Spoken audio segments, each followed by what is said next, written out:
влиятельнее, чем страна Басков. Бискайские границы.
Большая проблема.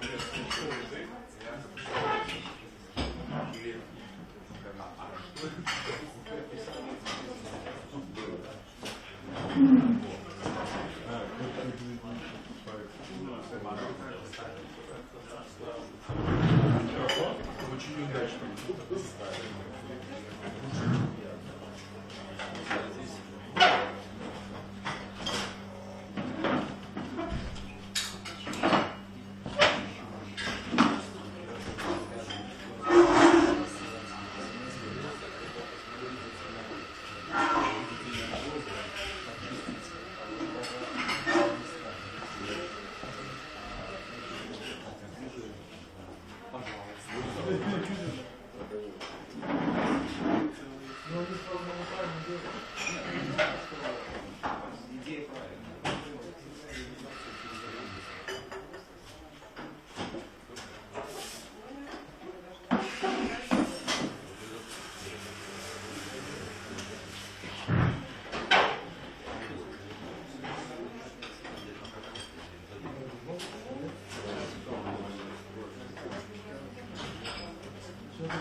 Теория вероятности. Ключевая вероятность сразу строит на том, что если информация нужна, конечное решение множества всегда ведет к вероятности. Мир современный это мир единый, неточный.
Все, что сверху, это у меня так и нет.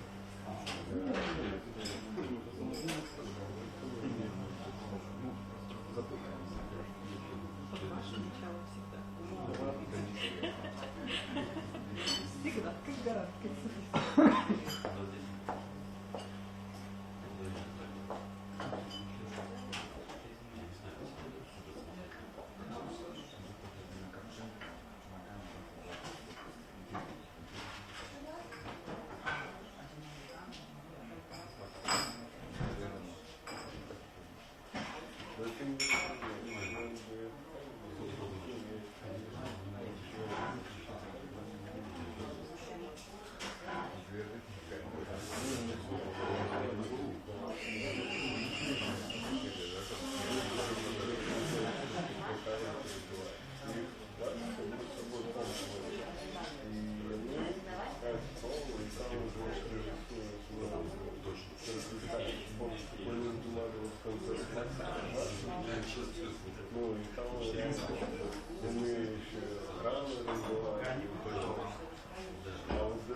Сидя, зачем что? Чай, кофе. Фух. Ну что, коллеги, давайте начинать, наверное. Это работает, ребята? Это наш. Это ваш. Хорошо, я думаю, что мы можем обойтись без микрофона. Не знаю, ребят, удобно будет вам? Давайте я, наверное, стоя начну, а потом мы будем все-таки сидя. Да? Добрый день, я очень рад, что все мы здесь сегодня собрались. Сегодня у нас в гостях Александр Мискевич.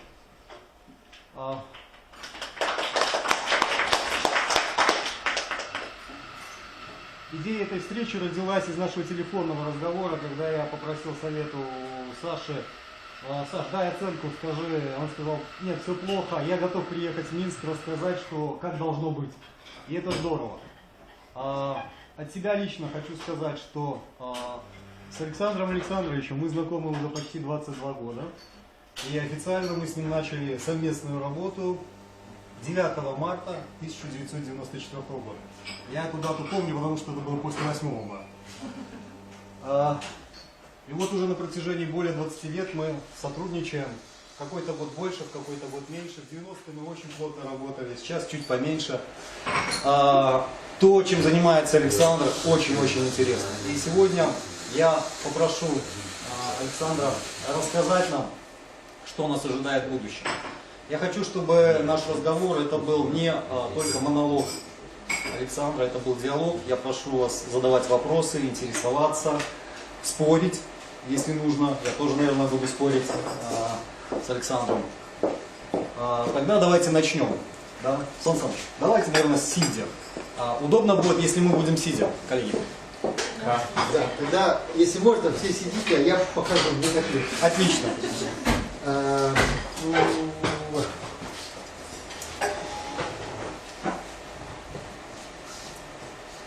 У нас есть плюс-минус 3 часа, и я предлагаю разделить наш разговор, нашу встречу на какие-то блоки. И первое, можно я попрошу, вот, начиная, наверное, от господина Степановского, задам каждому вопрос, или всем вопрос, как это, пожалуйста, подумайте над ним. Помните историю про детские страсти, там, пауки, там, не знаю, там еще что-то, мыши, грызуны. Вот вопрос простой. Все так или иначе в том, что называется бизнес. Собственный бизнес, не собственный бизнес, каких-то бизнес-проектов и в чем-то. В бизнесе есть понятие риски. Но риски это производное от того же самого слова, которое называется страх. Чего вы боитесь? Александр? Ух, чего я боюсь? Да много чего боюсь. Ну, во-первых, боюсь старости. Честно скажу, что старости боюсь, и, собственно, поэтому стараюсь продлить жизнь, занимаясь спортом, собственно. Вот, укрепляя отношения с близкими, потому что, на мой взгляд, основа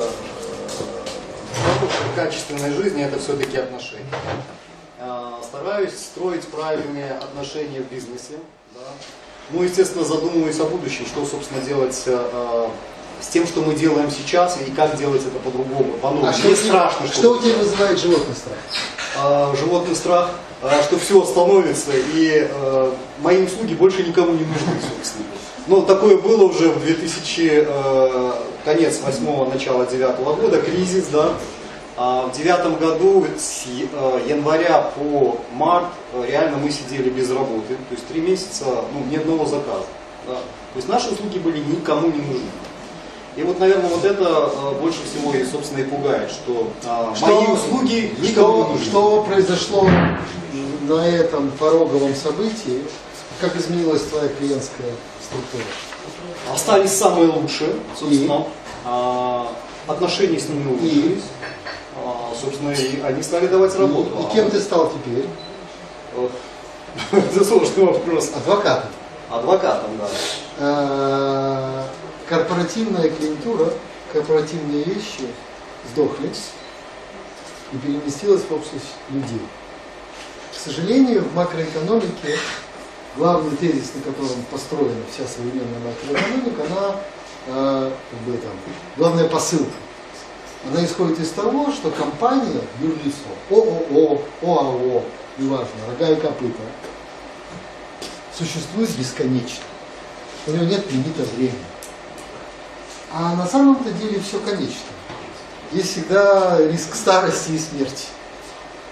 И ввиду того, что бизнесы умирают, бизнес не является нормальным клиентом. Клиентом и активом по-настоящему являются человеческие отношения. Человек может переходить из любой ипостаси из одного места в другую, но он остается всегда заказчиком и потребителем.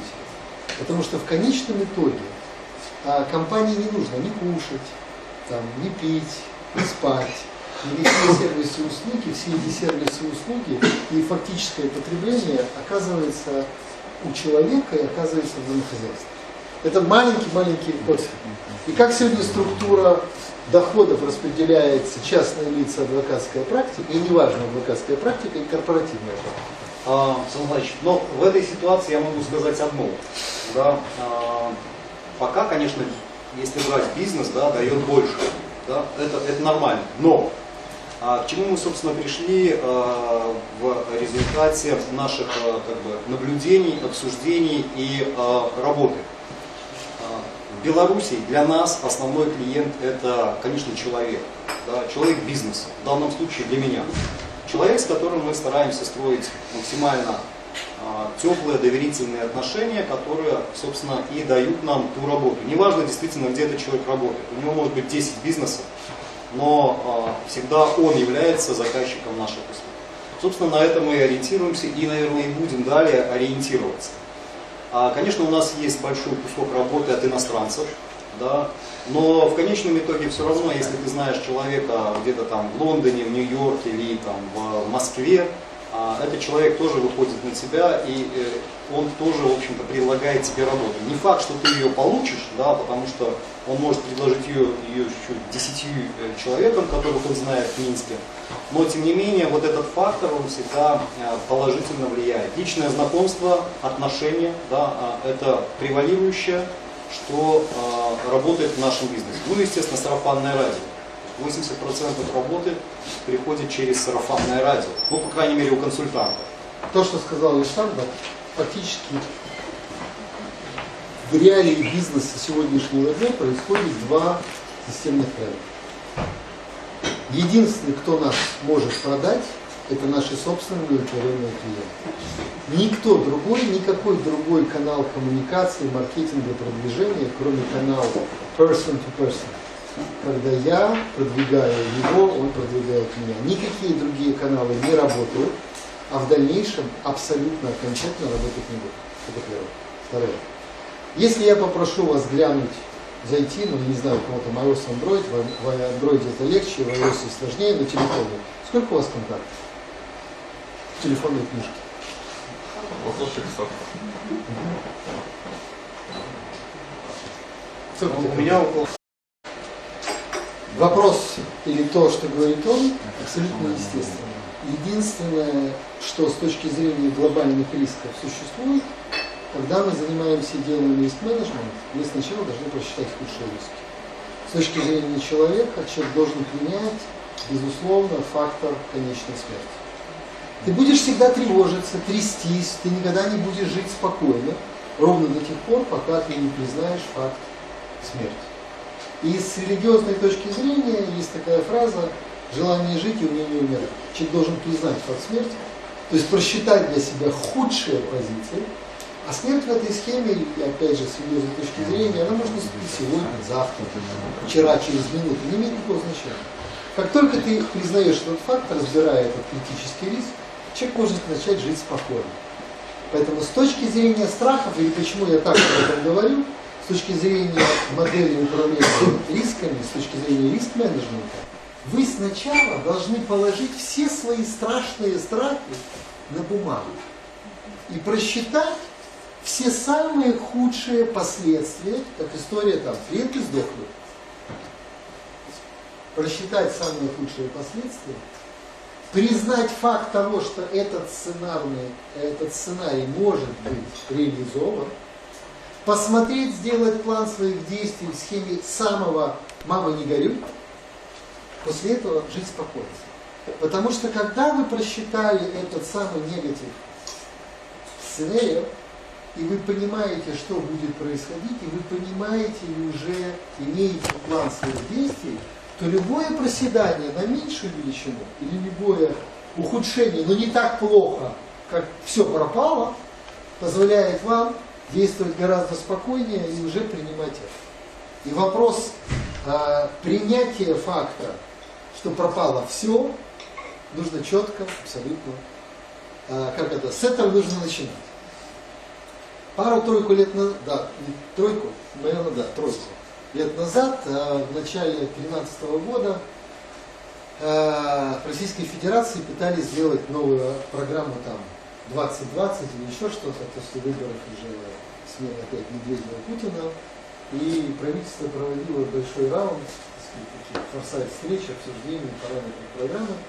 Как-то раз, то ли в январе, то ли в феврале 2013 года вышел МАУ, есть такой глава группы экономических советников правительства, руководитель Академии народного хозяйства, и сделал тезис, говорит, вот мы тут исходим из моделирования, что население России там, через 15-20 лет может сохраниться на 10%, у нас там 143, будет 130. Но ставим задачу увеличения ВВП в 2 раза, в тот же коридор времени. Он говорит, позвольте, эти процессы взаимосвязаны. Если количество потребителей у вас уменьшается, как может увеличиться потребление, если у вас было 3 лошади, каждая съедала по мешку овса, если одна сдохла, то как оставшиеся 2 сожрут 4 или 6? Они не в этом. Сколько бы ты ни локализовывал, это только коты переедают. Никакие другие животные не едят больше, чем им надо. Коты могут есть до бесконечности, пока там плохо не станет. Все остальные ведут себя разумно. И потребление, которое привязано в конечном итоге к потреблению домохозяйств, потому что ВВП, Gross Domestic Product, валовый внутренний продукт, это фактически совокупное потребление домохозяйств. И это совокупное потребление домохозяйств на самом деле, главный посыл, который я хотел бы до вас донести, модель поведения домохозяйств радикально меняется.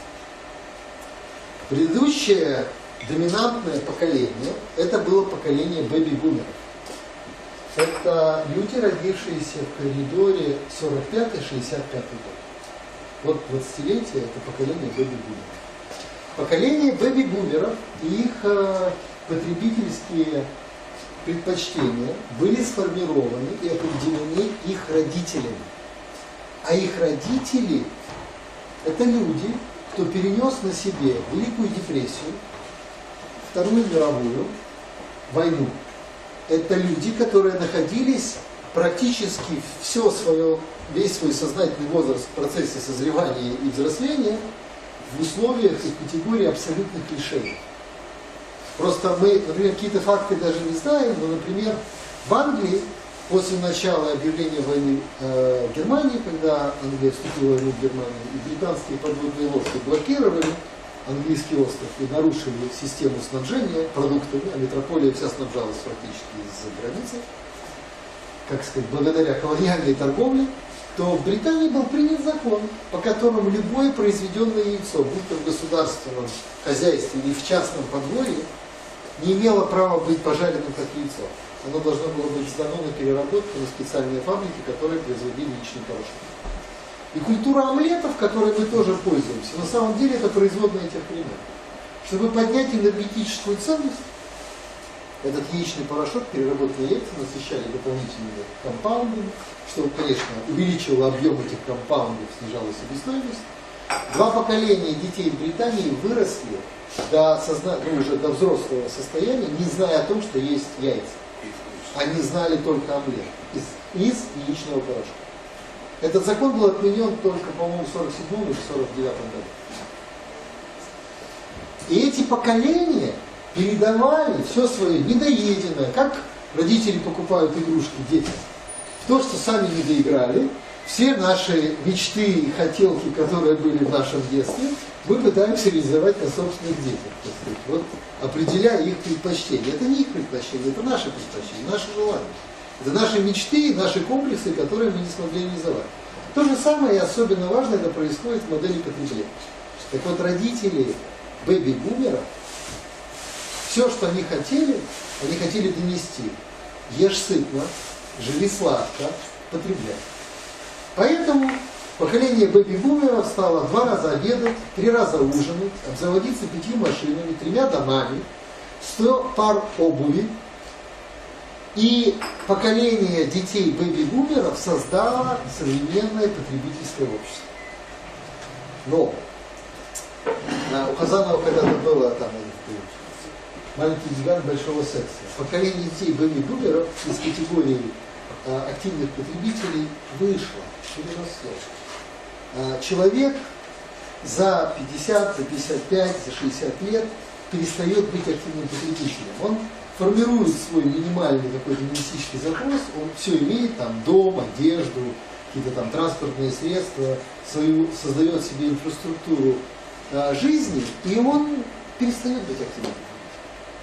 Во многом благодаря этому перестала работать телевизионная реклама, потому что телевизор продолжает смотреть именно поколение бэби-бумеров, а потребление у них уже нулевое. А новое поколение зомбоящик не смотрит. Поэтому любые траты на рекламу и даже лучшие рейтинги зрительской аудитории по каким-то проектам и программам, включая спортивные, предпочтение поколения X, которое, например, могу отнести себя я 68 года рождения, и дальше Y, Z, поколение миллениума, их предпочтения другие и в спорте, и в информационных в информационном контенте другое. И он не поддается зомбоящику. Поэтому это абсолютно перестало работать. И вся модель рушится, потому что схема построения или пика потребительского общества, которая подошла вот где-то на стыке 2007-2008 год, когда она полностью рухнула, она была построена на следующем.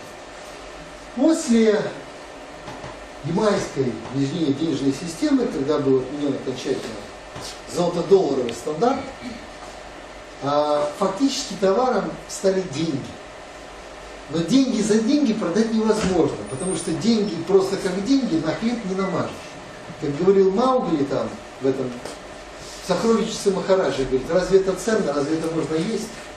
Нельзя. Поэтому деньги переупаковывались. В стиральные машины, бытовую технику, в автомобили, дома, квартиры в ипотеку, во что угодно. Но фактически продавались деньги за деньги. Модель продажи денег за денег была построена на модели оценки риска.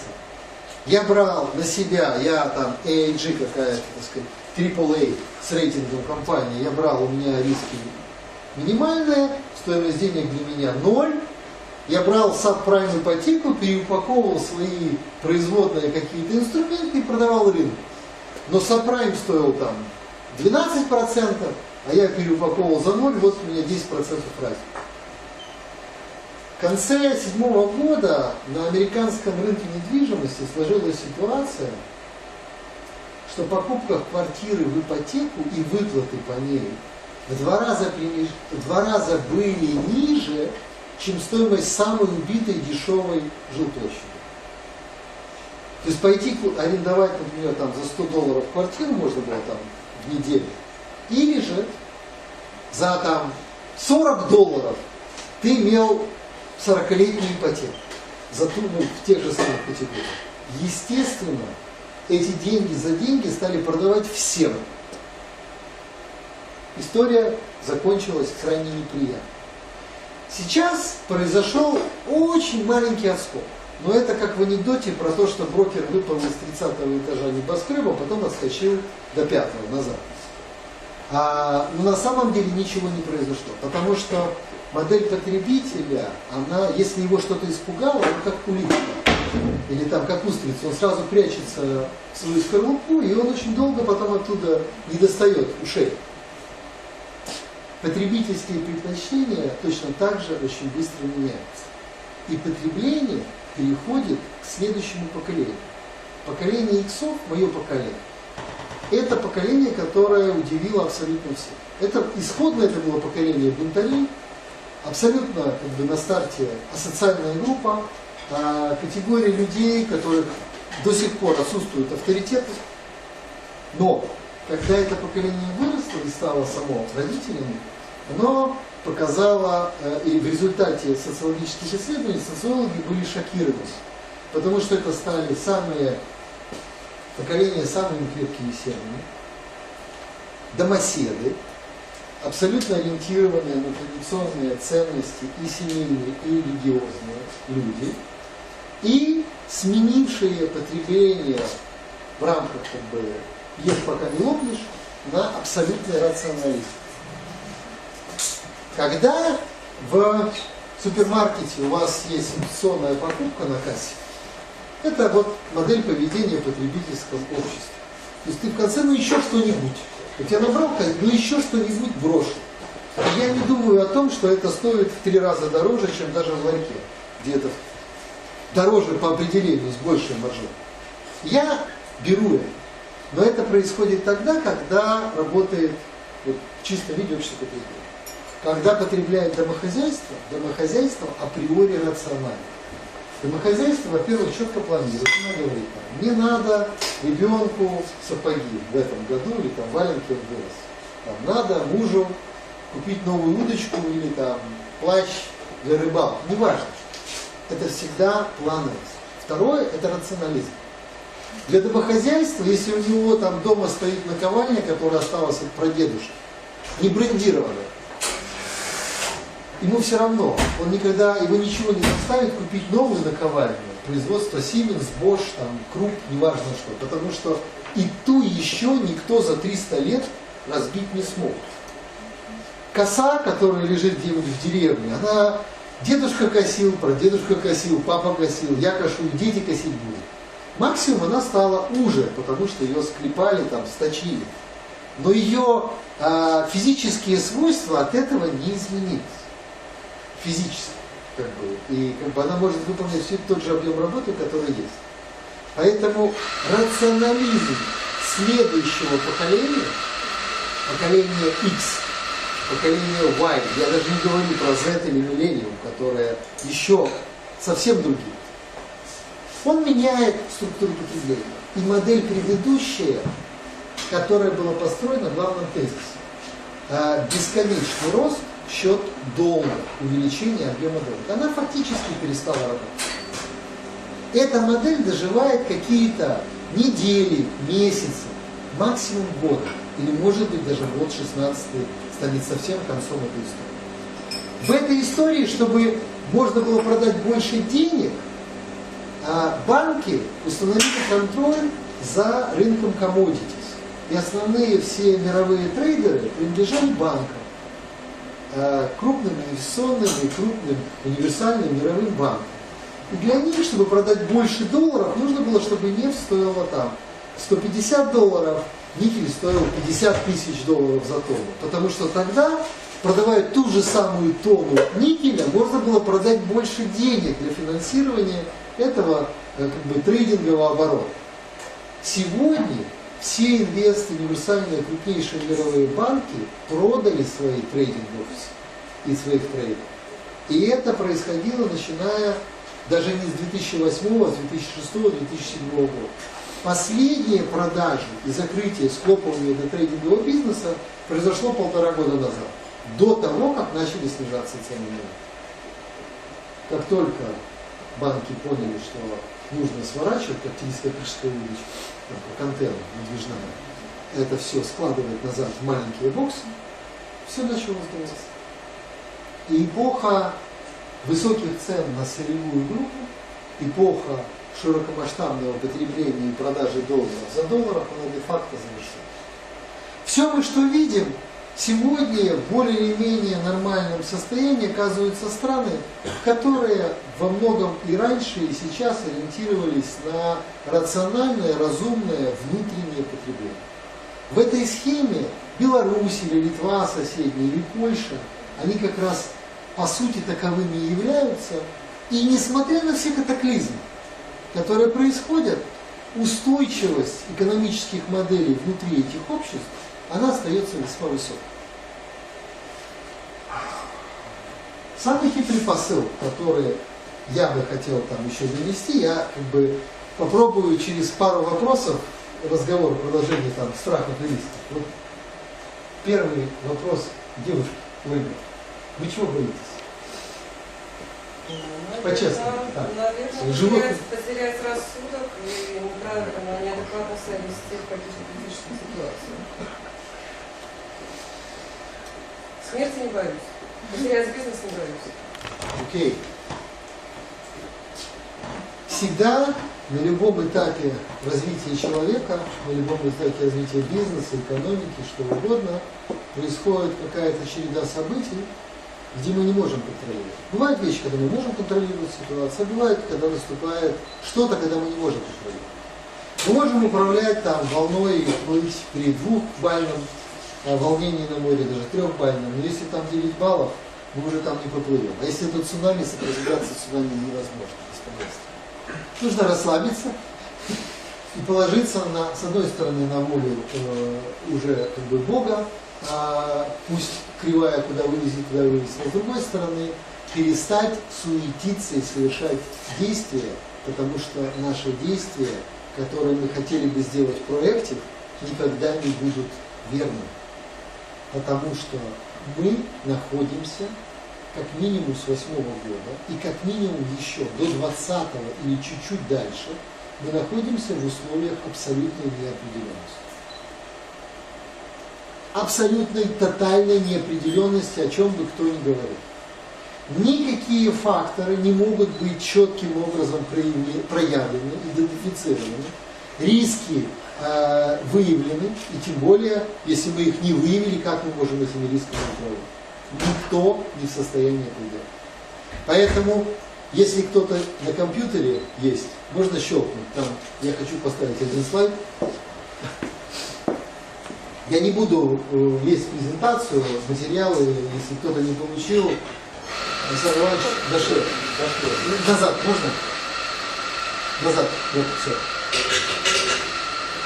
Это не мое определение. Это правило было введено в 2012 году, когда ЦРУ сделала форсайт. Они использовали почти 6 тысяч экспертов и сделали форсайт от ЦРУ. Сейчас это открытый публичный документ. 1,5 года назад он стал публичным открытым. Он есть на сайте ЦРУ, он есть в английском языке, в русском языке, если надо. Александр Иванович, он тоже есть, может разослать, если секретарь. Но он большой, там сотни страниц. Но как бы у него есть вариант, в котором я выделял наиболее важные моменты. Нестабильность, неопределенность, сложность и неоднозначность происходящих событий заставляют нас следовать только одному правилу. Будьте адекватны. Это первое. Второе. Будьте адаптивны. Динозавры умерли не потому, что внешне, условно, простите, там, я не знаю, почему они умерли, не потому, что изменилась внешняя среда, а потому, что скорость их изменений не соответствовала скорости изменения окружающей среды. Они не были адаптивны. Их репродуктивный цикл или какие-то другие причины не позволяли им быть адекватно адаптивными и соответствовать скорости изменения окружающей среды. Поэтому то, что сказала Ольга, в моем понимании, ключевая вещь, кем, чем или как нужно следовать и что делать на сегодняшнем. Нужно просто быть адаптивным и адекватным.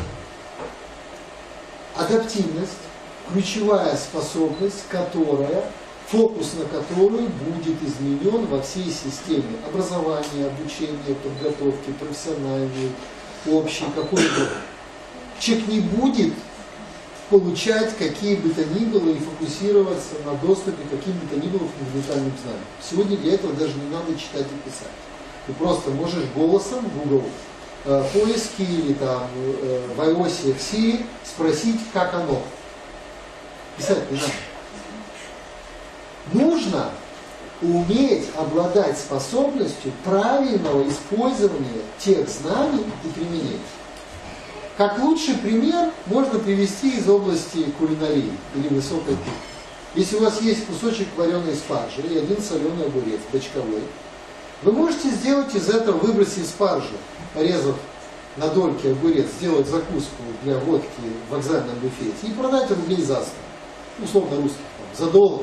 Или Если вы шеф-повар ресторана высокой кухни со звездой Мишелин, вы можете сделать из этого говна высокое блюдо молекулярной кухни, долларов или евро за 100. Вот разница в адаптивности. В одном и другом случае исходные вещи одинаковые. Что вы из этого получите, это единственно зависит от того, насколько вы в состоянии распознать правильность использования тех или иных данных, как и другого. Выигрывать будет тот, кто будет первее, быстрее видеть, что стакан не половину пустой, а половину полный. Быстрее и выгодном в более положении будет находиться тот человек, кто сможет заглянуть на обратную сторону Луны. На каждый предмет, на каждую вещь нужно смотреть под другим углом зрения, с другой точки. Если это люди не будут использоваться, они будут аккуратно скатываться в прошлое. Вот Миша меня старше, не намного, но старше. И он застал больше добрых советских времен. И это целый период, когда народ работал в замечательных местах. Проектные институты, НИИ, получали хорошие зарплаты, были ведущие. А потом все стало скукоживаться. Самым крутым праздниками в Советском Союзе были два профессиональных праздника. Видишь, какие были профессиональные праздники? Самые крутые в Советском Союзе. И? А второй кто был крутой? Нет, профессиональные праздники. Абсолютно верно. МВД, потому что все воровали, и каждый нес на праздник, чтобы это откуп городничему. А второе, чтобы что-то сделать, покрасить дверь, оббить ее дермантином, простите меня, побелить потолок. Нужно было или там прибить плинтус, нужно было найти знакомого прораба, который там, как у меня был один раз, где принесли смету подписывать, строители же какое-то говно делали, в 91-92 году. Значит, на ремонт помещения площадью 20 квадратных метров они списывали 200 метров плинтуса. Ну как же, почему же не списать? Лохи, они же там, ну я большая зануда, но строителей переделать нельзя. У меня есть там грех, работали на меня, строили большой один объект, военно-строительное управление. Там был прораб, то есть даже постановочный расстрел, после него через 5 минут пошел и украл снова машину кирпича. То есть, как у Лифа и Петрова говорит, но не воровать он не мог. Так вот, профессиональные праздники прошлой жизни, это были строители и милиционеры. Почему я к этому вернулся? И поэтому проектные институты, которые обеспечивали строителям заработок, потому что какую ты смету и какие нормы при проектировании заложишь, столько и заработаешь. Обратная зависимость строителя и его способность нажиться от проектного института была абсолютна. Поэтому это были правильные места работы. Где Миша работал? Проектный институт. Как? Минск же получше сейчас. Так вот, когда начался 87-й год, 88-89, те, кто смог понюхать, что все пропало, уже, потому что в этот момент, например, были уже после Олимпиады в 80-м году в Советском Союзе идентифицировали, что в стране категорически не хватает гостиничных мест. И объединение Союз Турист, Минск Турист и так далее, все республики, все областные центры получили финансирование на строительство огромных отелей. В Минске это была гостиница «Беларусь». В Бресте стояла потом Олеса, Сережа достраивал. Но потом, в 82 или 83 году, все эти объекты в одинаковом состоянии. Их довели до коробок, закрыли крышу и заморозили. Некоторые объекты в Советском Союзе по областным центрам, они простояли 30 лет в этом же виде. Разом это все кончилось. Вот так же разом закончилась хорошая жизнь строителей. Но умные проектанты, которые поняли, потому что сначала первое, чтобы что-то строить и выделять, и бюджетировать, сначала нужно проект сделать. Умные проектанты и работники проектных организаций, которые видели, что денег больше не дают, начали мигрировать. И поехали в Варшаву торговать трусами и водкой. Так вот те, кто понял, что тот Бобик сдох и поехал в Варшаву, они сегодня, спустя 30 лет, неважно где, может быть, у них есть бизнес, может быть, они для кого-то работают, еще что-то, но почти уверен, что не все себя, вот как Михаил Сакович, который покинул институт классики, чувствуют себя комфортно. А были люди, которые думали, ну как же, оно же вернется, и просидели 30 лет там. И спустя эти 30 лет, это люди, которые нажили сгусток комплексов, которые себя жалеют, которые не реализовались, остались без денег, остались на бабах. Нельзя заводить себя, нужно быть адекватным. Самое главное в нашем жульническом деле, предпринимательском, вовремя смыться. То есть оставить и перестать ехать на дохлой лошади и сменить отрасль или сферу приложения своих усилий. Потому что вход рубль, выход два. Если ты вовремя не вышел, то всегда заплатишь дважды. То же самое, умными всегда являются крысы, которые бегут с корабля не когда он вышел в море, а до того, как он ушел из порта.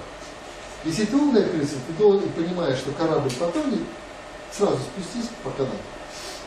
Не уходи в открытое море.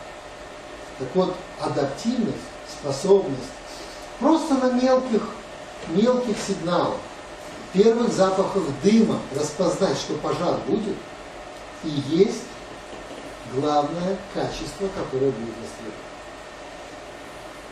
Алексей Геннадьевич, а вы что говорите? Я вот тоже думал, чего же я боюсь. Наверное, какого-то того животного страха, про который Александр Александрович говорил, нету. Есть, наверное, опасаюсь неправильного просчета риска. Всего лишь. Остальное, наверное, не так. Вы когда-нибудь видели, чтобы белка заготовила себе орехов на 3 сезона? Или волк разом задрал всех лосей в лесу? Есть библейская фраза: не нужно тревожиться о завтрашнем дне, довольно для каждого дня своей заботы. Бессмысленно. И когда волчица, заботясь о своих детях, волчатах, не душит, не режет всю живность в лесу, но чтобы у них была еда, она их учит. Она развивает у них способность самих, чтобы они сами могли заводить сахарность. Не нужно тревожиться о завтрашнем дне, не нужно бояться непросчитанных рисков. Мы все равно не просчитаем. Нужно признать факт того, что в условиях абсолютной неопределенности просчитать весь набор рисков априори невозможно. И физически то, что мы должны делать, на что мы должны обращать свое внимание, на любое изменение, как это происходит в жизни. Кто не имеет водительских прав в аудитории? 4, 5, 40. Остальные имеют. Что делает водитель? Водитель – это самый лучший пример форсайта и прогнозирования. Он едет и сканирует пространство каждую секунду, изменения обстановки. В большинстве случаев его способность получить многофакт и совершить у себя мгновенный многофакторный анализ дорожной обстановки позволяет ему ездить без аварий. Но можно ли проездить абсолютно без аварий? Практически невозможно. Я профессионал, у меня профессиональные права 31 год в этом году будет, как я получил свои права на грузовик еще в 85 году. Но при всем своем желании, потому что я как бы более или менее корректный водитель, ну, наверное, раз 5 я был в аварии. Пару раз это была моя глупая невнимательность, совсем вот как бы задумался, называется, улетел в космос. А пару раз были обстоятельства, которые даже теоретически нельзя было просчитать.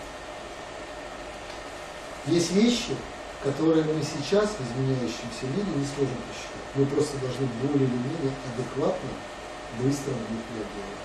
Но не делая ничего наперед. Наперед что-то можно бы делать раньше. В период тех изменений, которые происходят сейчас, наперед вы ничего не сделаете. Александр, чего боится другое поколение? Чего боится? Самое главное – смерти своих близких людей. Потом второе – это хаоса в обществе, которое может привести к таким количество последствий. И не успеть адаптироваться, перестроиться и самореализоваться. Вот это следующее поколение. Это поколение YZ. Это поколение четко сфокусировано на то, что оно хочет оставить след. Оно хочет, чтобы их жизнь не прошла бесследно. Оно хочет признания. Самореализация – это промежуточный факт. Признание, социальное, общественное признание того действия, что оно приносит пользу.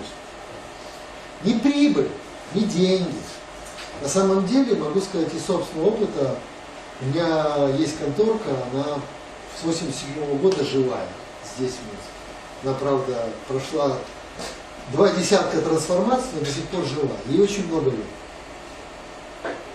И, исходя из своего опыта, первый раз в школе у меня был инцидент, когда меня выгоняли за организацию частной предпринимательской активности в 80-м году. Если ставишь цель заработать деньги, денег никогда не будет. Всегда деньги появляются только в тот момент, когда ты меняешь цель денег на цель мечта. Если ты можешь четко сформулировать мечту, вот поколение Y, Z, они ее формулируют очень просто. Мы хотим быть востребованы, и мы хотим признания в своей социальной среде. Но признание не через лайки за высунутую из скоростного поезда задницу, сфотографированную собственным телефоном, как бы селфи, а признание за какие-то деяния, которые в прямом переносном смысле несут пользу обществу. И этот фокус и переход их поколения в область экономики вне зоны денег, экономики mesh and sharing, все больше и больше определяет фактически экономические реальные процессы, которые происходят сейчас в нашем мире. Как это проявляется? Первая вещь, мои там предки по одной и по другой линии, бабушки, прадедушки, все были кулаками, и вот потом, спустя много лет, после там раскулачивания и всего остального, отец реализовал свою мечту. Он купил маленький домик в деревне, в нескольких километрах от места, где был хутор прадед. И вот в той деревне было 45 или 60, 50 дворов. На все эти 45 дворов был один плуг. И периодически брали в колхозе лошадь, и все дворы этим одним плугом успевали весной посадить картошку под этот один плуг, а осенью эту картошку убрать. Эффективность использования этого плуга была высокая. Когда благосостояние выросло к концу 80-х годов, в деревне появилось несколько плугов. То есть кто теоретически мог себе позволить, он себе вот там заказал или купил, кто-то там продавал. Но эффективность их упала. Статистически электродрель, которая сегодня покупается в производстве Bosch или кого-то другого, она используется за весь цикл жизни 15 минут. И это происходит абсолютно со всеми группами продуктов длительного пользования. Мы создали экономику абсолютной абсурдной неэффективности. Верх этого вот горящая вон там лампочка накаливания. Поясню, как это происходит в натуре. Если для освоения полуострова Ямал газовых месторождений был потрачен условно Советским Союзом пару триллионов долларов, в прямом смысле триллионов, то добываемые сегодня кубометр газа на Ямале, пока он доходит по системе газотранспорта, он теряет следующее. 22% тратит «Газпром» на технологические нужды. Он, как известное мифологическое животное, которое пожирает своих детей. «Газпром» потребляет газа сам на технологию больше, чем вся Российская Федерация на все нужды энергетики, газохимии, бытовые нужды, на все. Это первое. Второе, есть понятие разбаланс. Усушка, утруска, дырка в трубе. Это еще от 8 до 12%. То есть чистая 3 теряется по дороге. Какова эффективность в большой электроэнергетике на ТЭЦ, системы котел-генератор? Какой КПД? ТЭЦ. Да, ТЭЦ. Вот котел-генератор. Нет, ТЭЦ не может быть. Это газогенераторы. ТЭЦ нет. ТЭЦ как Нет, раз нет, КЭС 40. нет. Окей. Береза и лукумы 40. А Генерирует, ТЭЦ нет. ТЭЦ при производстве электроэнергии Михаил Александрович кривит душой, потому что остаточный пар, который потом в итоге оказывается никому не нужен летом. Так это ГРЭС, это ТЭС. Да. У них Грессия, 40. Грессия, А ТЭЦ ГРЭС. тепло идет. Большая станция, ГРЭС, генерирующая 40. ГРЭС. Ну, система котел-генератор вообще на круг. Лучшие показатели, например, у General Electric порядка 46%. То есть 0,7 умножаем даже на 0,5, получаем 0,35. Потом с Новолукомля это все идет сюда, в Минск, например, передается, мы теряем еще треть. Оставляем 20%. Когда в розетке приходит электричество, на розетке уже потеряно 80% КПД этого совокупного процесса. Какой КПД в лампочке на камере? Кто знает? Маленький. Сколько? Сколько? Если 100-ваттная лампочка, то светодиодная Не, 9 лампочка ватт на 100. Лампочка на камере, не светодиодная, лампочка на камере. Какой Согласно закону сохранения энергии, она вся и перед. 5% КПД лампочки. Остальное в тепло. Если мы оставшиеся 5% умножим на 0,20, мы получим, что 2 триллиона инвестиций в Ямал мы используем 1%. Можно ли окупить эффективностью в 1%, КПД 1%, полный технологический процесс? Нет. Вот весь индустриальный мир и даже постиндустриальный период во всем мире, мы создали везде экономические, физические бизнес-модели, где эффективность ниже 20%. Это предел системы, 20%. Это лучше, чем КПД паровоза. Предыдущий КПД был 5-7. Потом произошел скачок в 3 раза, и он стал уровня 18-20%. Все системы, что бы мы ни смотрели. Автомобиль, предельное КПД, даже Lamborghini 18%. Сегодняшний, на механической трансмиссии. А производство электроэнергии, производство газа, обработка металлов, любой процесс. Производство, сбор корнеплодов, все, что хотите. Предельный КПД в современном мире 20% систем. Сейчас происходит такой квантовый скачок, когда при переходе к следующему технологическому укладу меняются происходят какие-то события, меняется это самое КПД, и он снова возрастает в 3 раза. И поэтому сегодня, когда вы строите что-то, вы должны цепляться. Если вы видите модель, у вас есть бизнес, который приносит рубль, или его эффективность 10%. Нельзя улучшать свой бизнес, чтобы эффективность стала 12%. Вы должны смотреть только на модели бизнеса, которые утраивают вашу доходность и ваши экономические результаты. Если вы не видите, что в результате того, что вы трансформируете, вы утроите свое КПД, не тратите. Это никогда не будет работать. Вы все время будете бороться за точку безупречности. Потому что уровень издержек, уровень проблем, уровень неопределенности всегда успеет сожрать все ваши процентные микродоли улучшения, которые вы получите, просто трансформируя эту всю вещь. А вторая, то, с чего сказал Саша, что был первый страх? Смерть. Второй смерть близких, хаос вокруг. Абсолютно. Что подразумевает смерть, страх, неопределенности, беспорядков, хаоса, в общем, все остальное? Какая-то неуправляемость. Но мы полагаем, что есть какая-то внешняя третья сила, как в анекдоте говорит, придет барин, он рассудит. Мы все думаем, что какой-то Пупкин берет снег на улице, но проходит цикл, приходит ураган, и все заканчивается тем, что нужно пойти самому и помахать лопатой. Потому что если ты хочешь, чтобы у тебя во дворе было место, куда поставить свою машину, надо очистить это место для того, чтобы эту машину поставить. Никакой дворник, никакой Вася Пупкин, мэр, президент, никто за тебя ничего не сделает. Классическим примером является фраза профессора Преображенского в «Собачьем сердце». бардак не начинается в передней, бардак начинается в умах. Если я начну писать мимо унитаза, то тогда точно в моей уборной будет бардак. Все, что говорит Саша в плане риска, это 100% произведено.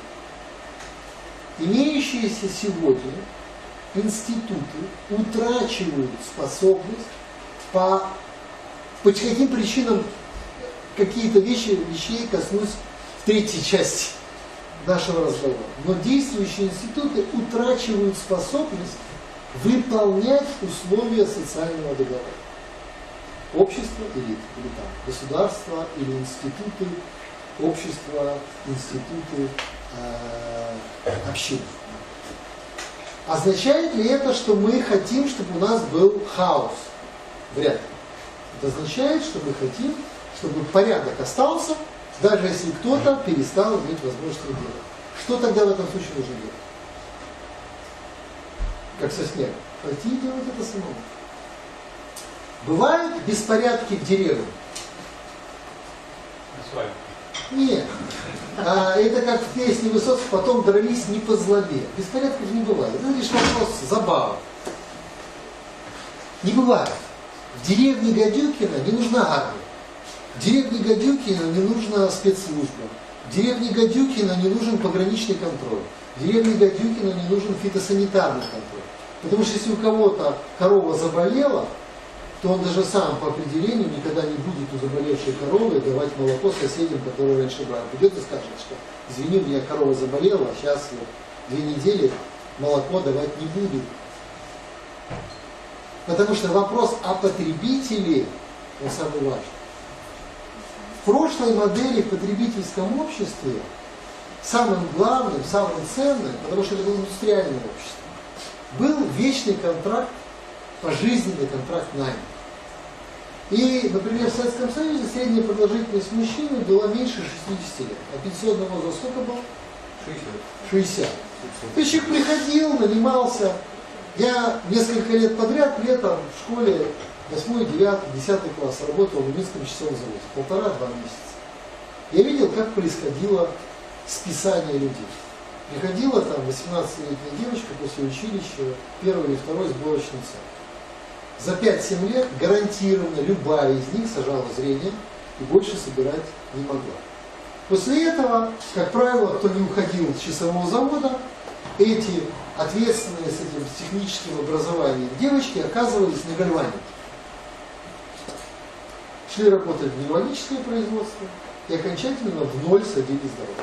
Если спустя эти еще 5 лет они не получали инвалидность и имели возможность продолжать работу, в лучшем случае они становились кладовщиками в инструментальном цеху. Все, баста. И это была модель полностью выжить. И желательно, чтобы он, конечно же, сдох до наступления пенсионного возраста, чтобы не надо было ни с кем рассчитывать. А в принципе, по большому счету, по структуре населения доминировало сельское население, доминировали колхозники. Помните, когда начали колхозникам пенсии платить? Никто не помнит? В начале 80-х. До 80-х годов в Советском Союзе колхозникам пенсии не платили. А колхозники или пенсионеры колхозные, это была основная часть общества Советского Союза. Потому что как раз эти колхозники, не пройдя заводы, имели потенциал дожить до пенсионного возраста. Поэтому им как бы и не платили. Потому что другим не платить не было невозможно, им было же не надо не платить. Их уже не было к тому моменту. Эффективность экономики. Абсолютно. Абсолютно. Какая сегодня самая главная проблема исполнения социального договора? Неважно, в Голландии, в Америке. Причина банкротства Детройта, города. Почему крупнейший муниципалитет Америки перешел под прямое федеральное казначейство управление? Банкротство 2 пенсионных фондов. Город не смог покрыть обязательства перед пенсионным фондом муниципальных служащих и учителей. Это привело к полному банкротству крупнейшего индустриального центра Америки. Никто несколько лет назад, по-моему, принц датский, вступив после того, как мама сказала, я устала, Прахпит выпустил программную статью «Преступление на троне». Она была названа как «В чем привилегия королей?» Привилегия королей заключается в том, что они могут говорить правду. Им не нужно раз в 4 года выбираться, им не нужно нравиться электорат, они могут говорить правду. Потому что он как король, желая сказать своему электорату правду, он говорил о том, что Европа утратила физическую и финансовую возможность соблюдать действующую модель социального договора и поддерживать тот уровень социального общества, к которому привыкло это европейское общество. Нет этой возможности. Для этого нет возможности в России, и нет возможности в Беларуси. Я не друг, не враг, не противник, не то. Я как мастер говорит, примусы подчиняю. Но абстрагирую от чего-то, от каких-то вещей. Я хутка тому, что меня вызвали автоматчиков по загаде директора. Вот этот человек, империалисты Голливуда, Кремля, Фейсбук, президент фильму, Народ.ру. Уберите руки! Вы бачите, что робится? Сайт нашей Нивы, сайт Беларусь Партизан.орг, сайт Белсат. Все, я пошел, меня удаляют силой. Вы все бачили. Вот американец все бачит. Прошу прощения. Нет. Что, прикольно. Нема питання. Это тоже наше будущее. То есть это не заготовка. Нема питання. Я скажу одну фразу, которая может вас слегка удивить. Вот если бы есть такое движение либертарианцев, или так сказать, людей, которые сфокусированы на аспектах, так сказать, правоориентированной либеральной экономики. Так вот, все правые отдыхают по сравнению с тем, насколько правильные экономические решения сегодня, может быть, даже не до конца понимая эти процессы, но просто имея вплоть до такого звериной чуйки, делается сегодня в Беларуси. Если бы это зависело от меня, я за часть вещей в плане экономических решений дал бы Лукашенко Нобелевскую премию. Потому что он декларирует простую вещь. Если у меня нема грошей в кишене, то как я могу платить? Модель анекдота «жарьте, картошка будет» не работает. Если у меня нет источника для пенсии, я нахожу обоснование, кому я перестаю ее платить. Но если нет возможности сделать какие-то дотации, я нахожу основания, кому я перестаю их давать. Если нет возможности исполнять действующую модель социального договора, я абсолютно честно говорю о том, что не смогла. При имеющихся государственных возможностях в России, в Беларуси, в Америке, в Европе, пропагандистского и всего остального, СМИ, зомбоящика, людям нужно просто донести мысль, что вторая жизнь закончилась. Даже мое поколение на сегодняшний день, никто из нас не думает о том, что нам что-то государство даст.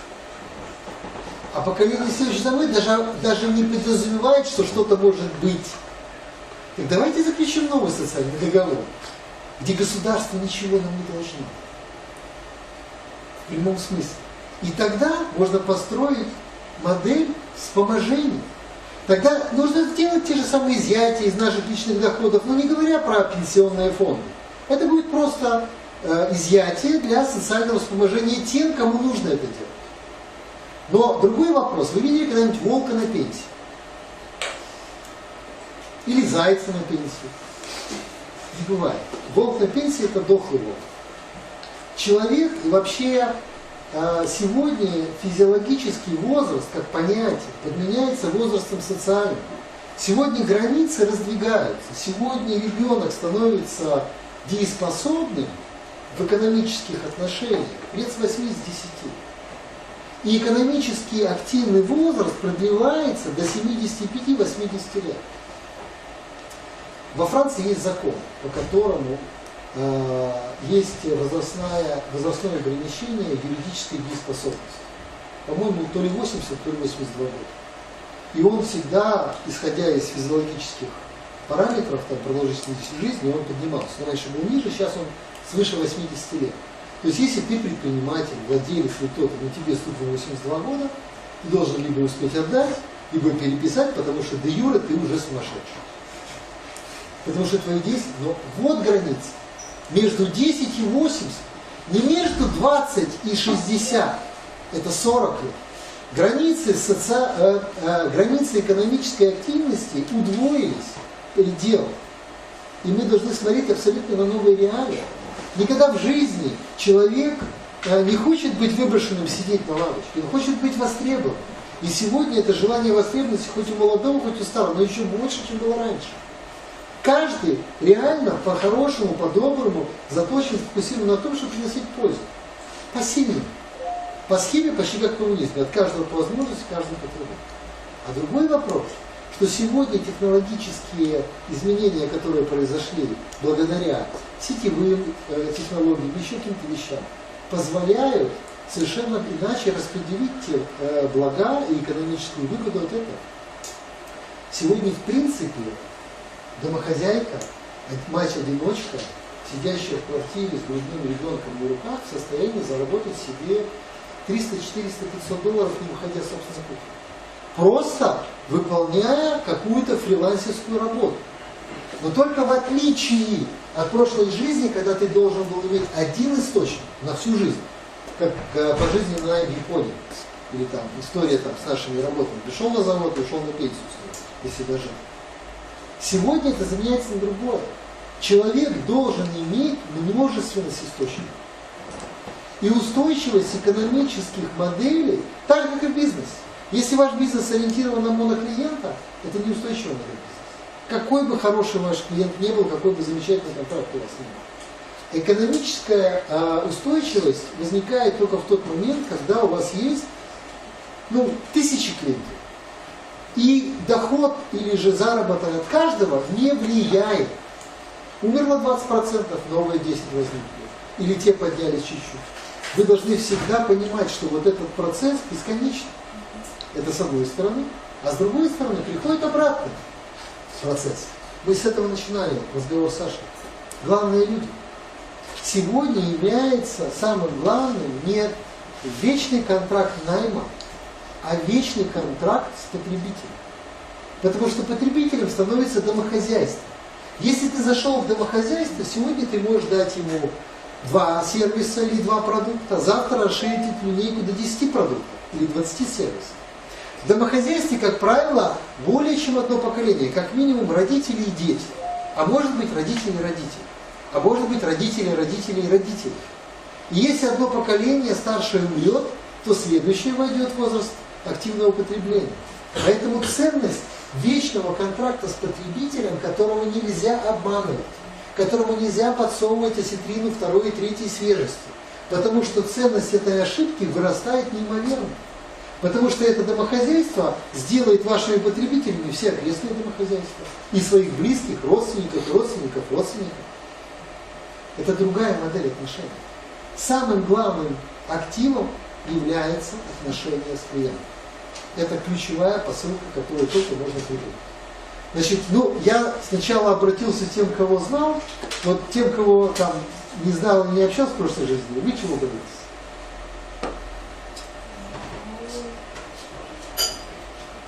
Наверное, вот все перечисленные встречи, которые здесь были, то есть они в какой-то мере меня касаются, но вот то, что для меня сейчас важно, наверное, я не то чтобы боюсь, а опасаюсь при своей внутренней ответственности, безответственности ко мне. То есть вот, наверное, это, не знаю, как назвать, неуважение, еще что-то. То есть вот то, что я не буду ценить меня в том числе, при том, что я буду ценить того человека, который рядом со мной.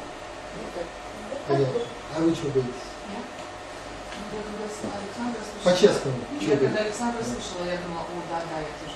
А сейчас я подумала, если честно, я боюсь только о смерти родителей и ребенка, потому что я пережила смерть близкого человека. В принципе, мне страшновато, конечно, что есть какие-то неуправляемые вещи, что государство там что-то случится такое, что надолго остановит возможность даже и адаптироваться и получать результат. То есть длительный промежуток такой какой-нибудь там типа американского периода, когда там все схлопнулось там на 20 лет. Вот этого, может быть, немножко побаиваюсь, потому что не хочется из зоны комфорта переходить на совсем уже там однознакомый длительный период. Но в принципе я понимаю, что это только толчок. Всегда я своим даже вот говорю сотрудникам, всегда мы живем все в одной стране, в одних условиях, и для всех какие-то равные возможности есть. Потому что если у тебя есть голова и возможность соображать, ты все равно где-то найдешь чуть-чуть получше место.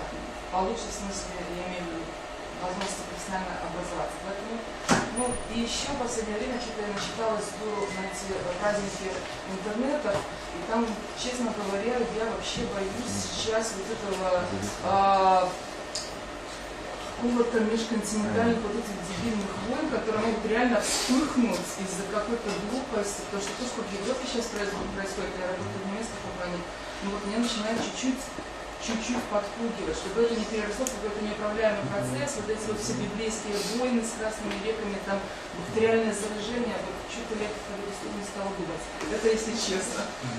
А вы чего боитесь?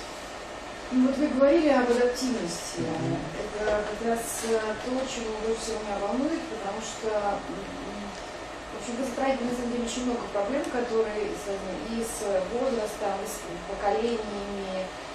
И я со всем этим сталкиваюсь уже много лет, потому что я работаю с поколениями разными, с клиентами разными. Я четко понимаю, что такое клиенты, важно с ним взаимодействие. Так вот, мир очень в последнее время изменился, и вот найти эти инструменты адаптивности не всегда получается. Потому что, конечно, в голове свои стереотипы, а он очень быстро меняется, а в последнее время особенно быстро. А вы чего боитесь? Больше всего хотели своих Вы? молодая мама, не молодая мама, появился ребенок и появился страх не научить своего волчонка охотиться самому. Вот этот страх для меня самый главный страх в жизни – это воспитать плохого человека. А в бизнесе это один страх – потери репутации. Потому что когда ты анализируешь то, как к тебе приходят клиенты, как растет твоя клиентская база, это сарафанное радио, это репутация. Твоя репутация приводит к клиентам. Как боролся Мерлин с мифической волшебницей, рассказывай. Как он ее поборол? Помните, да? Кино или книга? Сказка Средневековья. Он предложил предать ее забвению. Забыть про нее. Можно ли сегодня попасть в забвение, даже по закону о забвении в интернете? Невозможно. Аспект наших действий сегодня все оставляет след.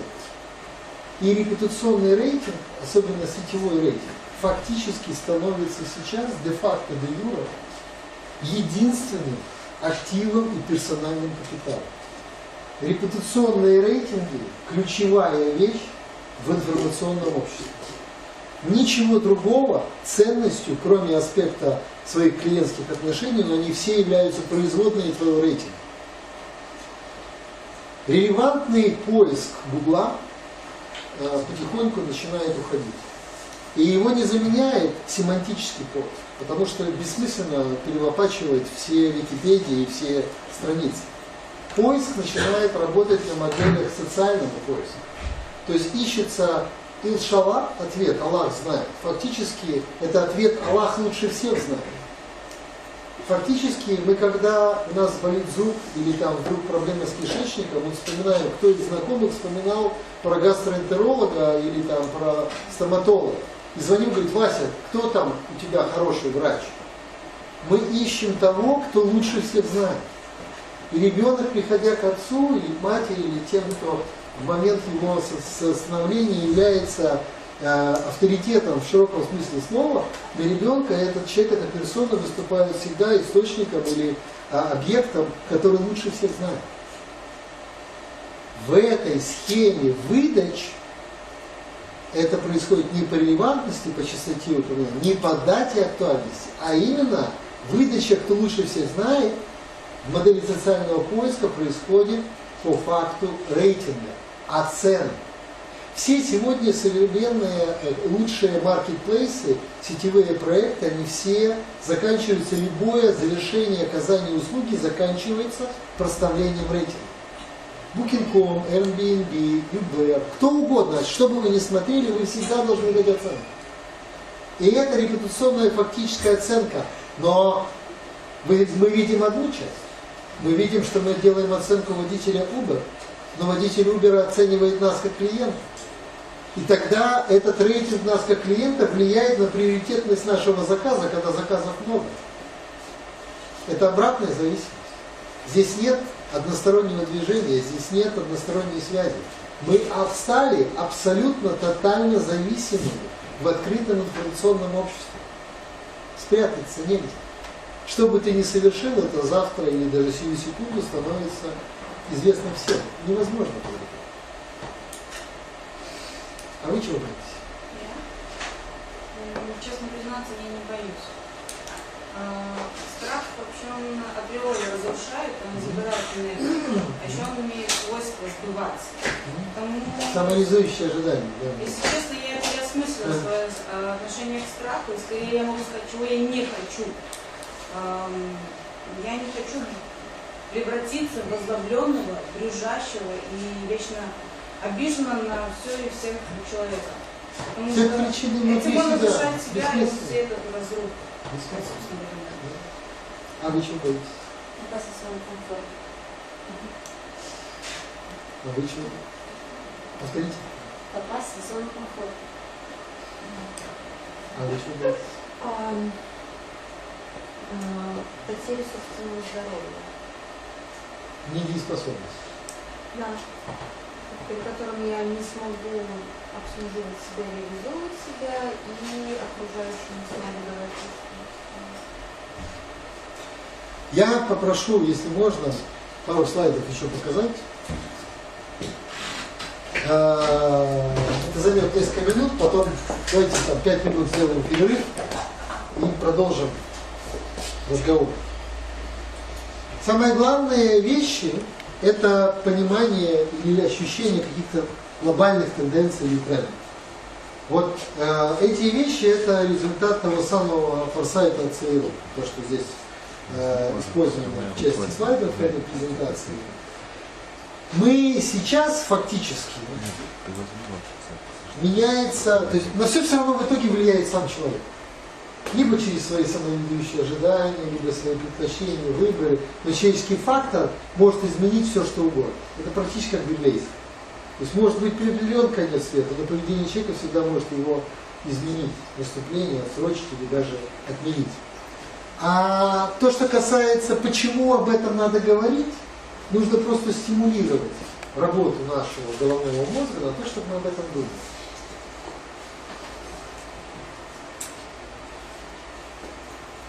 Самая сложная часть посылки – это изменение структуры устройства. Влияние и вообще наличие центральной власти в любом его виде, оно становится под большим вопросом. Если говорить мягко, если говорить не мягко, оно вообще исчезает. Понятие центральной власти уходит в небытие. И вся история периода существования метафизических систем государственных образований уходит в прошлое. На его место приходит гибридное образование, где возможности сетевых неофициальных организаций гораздо более важны и гораздо более влиятельны эти структуры, нежели чем какие бы то ни было сегодня централизованные системы.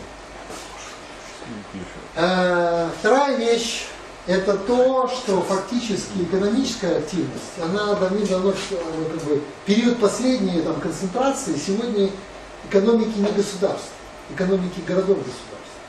Например, агломерация Сан-Франциско, Лос-Анджелес, фактически Калифорния, оно формирует сегодня где-то 24% ВВП США. Даже что делают остальные? Несколько десятков штатов. Агломерация Москва большая, концентрирует больше 30% розничного оборота Российской Федерации. Агломерация Гонконг-Шанчжэнь доминирует, абсолютно доминирует в Юго-Восточной Азии. Агломерация Большой Токио или агломерация город-государства Сингапур, вот примеры того, как это устроено по-другому. Фактически, это в неком виде реинкарнация, но она промежуточная. Реинкарнация эпохи Ренессанс, эпохи городов-государств средневековой Европы. Когда фактически экономику Европы определяли те или иные развитые города-государства, объединенный Ганзейский союз, те, которые попадали под Магдебургское право, самоуправление и так далее. И очень важный вопрос. Наличие инструментариев краудсорсинга, краудфандинга, крауд-технологий позволяет совершенно по-другому увлекать людей в решение. Что не хочет человек? Любой. Он не хочет, чтобы за него решили. Как угодно, любой из нас хочет быть частью процесса, влиять на решения, участвовать в этих решениях, принимать решения и понимать, что это я решил. А если я решил, я буду следовать этим правилам. Будь это маленькая песочница в детстве, когда дети сели и договорились играть по правилам. Сейчас я играю 5 минут в машинке, потом ты отдаешь мне машинки, я играю в эти машинки, а ты играешь в совочек. Если мы так договорились, мы будем это следовать. Во взрослом образе, во взрослой жизни все то же самое. Главным является понимание того, что я решил, и я буду четко соблюдать эти правила. Можно дальше?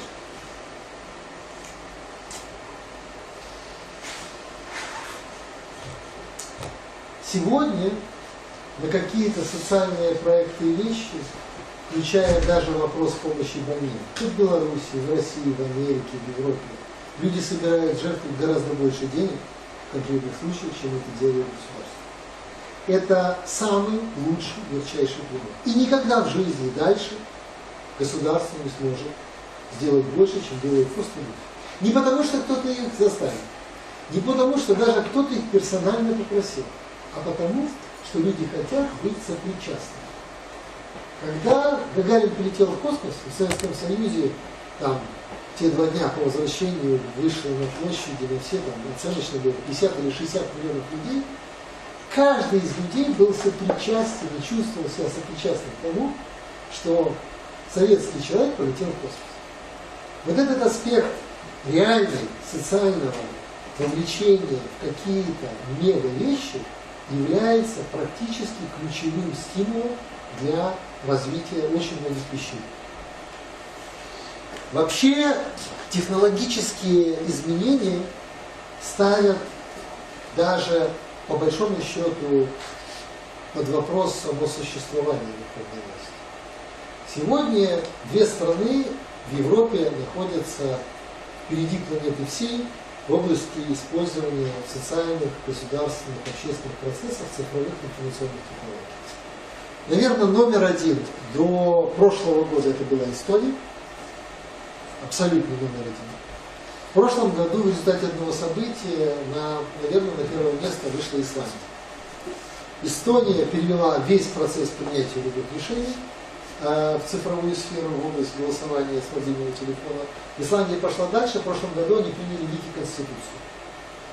На открытой в Фейсбуке группе, на подключенном туда Вики-движке все население Исландии редактировало, как Вики, статью, свою собственную конституцию, после чего приняла, проведя полный конституционный процесс. Это свершившийся факт. Это фактически новая модель социального договора, где каждый человек может сказать: я поменял запятую вот в этом фразе, или я там исправил ошибку грамматическую. И это осталось в истории, в этом трекинге этого процесса редактирования этой статьи. Человек может сказать: я писал Конституцию. И это не шутка. Ну и последнее. Ключевая вещь. Мир будущего – это мир гибрида. К сожалению, с физической точки зрения это будет и мир химер, а с точки зрения социального устройства это гибридные системы. Абсолютно во всем.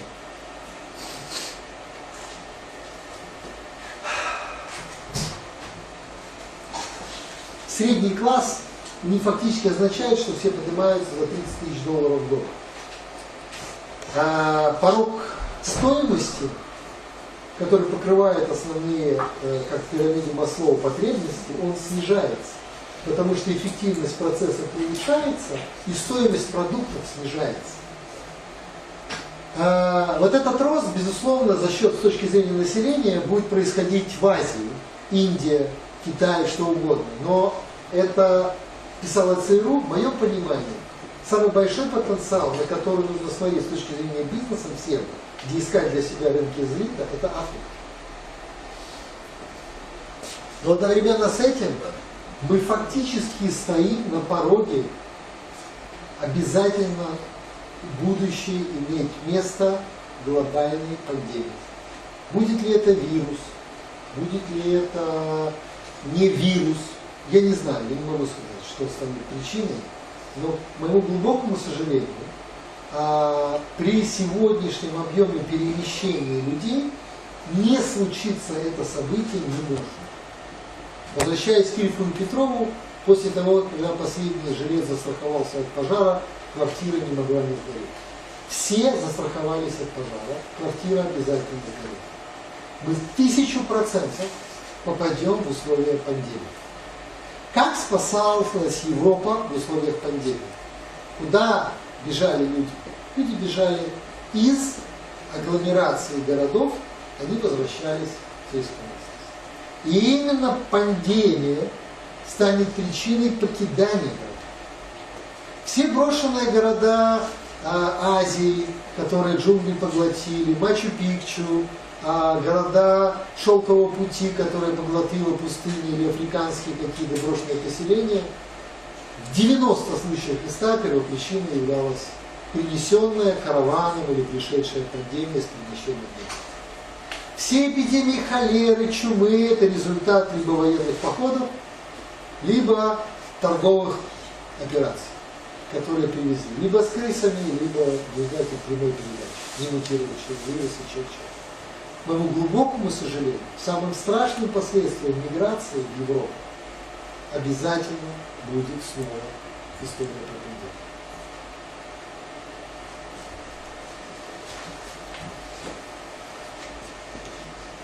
Всегда есть что-то, что вызывает источник раздора. Вот, может быть, вы не обратили на это внимание, а может быть, кто-то обратил внимание. 3 года недостаточное водообразование в Беларуси. Все реки, озера, пруды обмелели. Если вы видите, можете наблюдать, это абсолютный факт. Это происходит в Литве, это происходит в Центральной России, это происходит везде. 2 года, в прошлом году и позапрошлом году, французские атомные станции переходили на режим щадящий, потому что уровень водозабора для циклов охлаждения оказывался, реки падали ниже, чем происходил этот водозабор. Это очень существенная вещь. Вы можете ограничить себя в еде значительно, вы можете уйти в жесткую голодовку, но при этом соблюдая водный баланс, употребляя только хотя бы чистую, даже дистиллированную воду. Но вы никогда не проживете, если вы лишены доступа к питьевой воде. И это ключевой предмет раздора для воды. Самая сложная ситуация с водой – Китай, Малая Азия, Средняя Азия. И в принципе слова принца Чарльза о том, что результатом войны в Сирии, Ближневосточной является водный конфликт, под этими словами есть очень много оснований.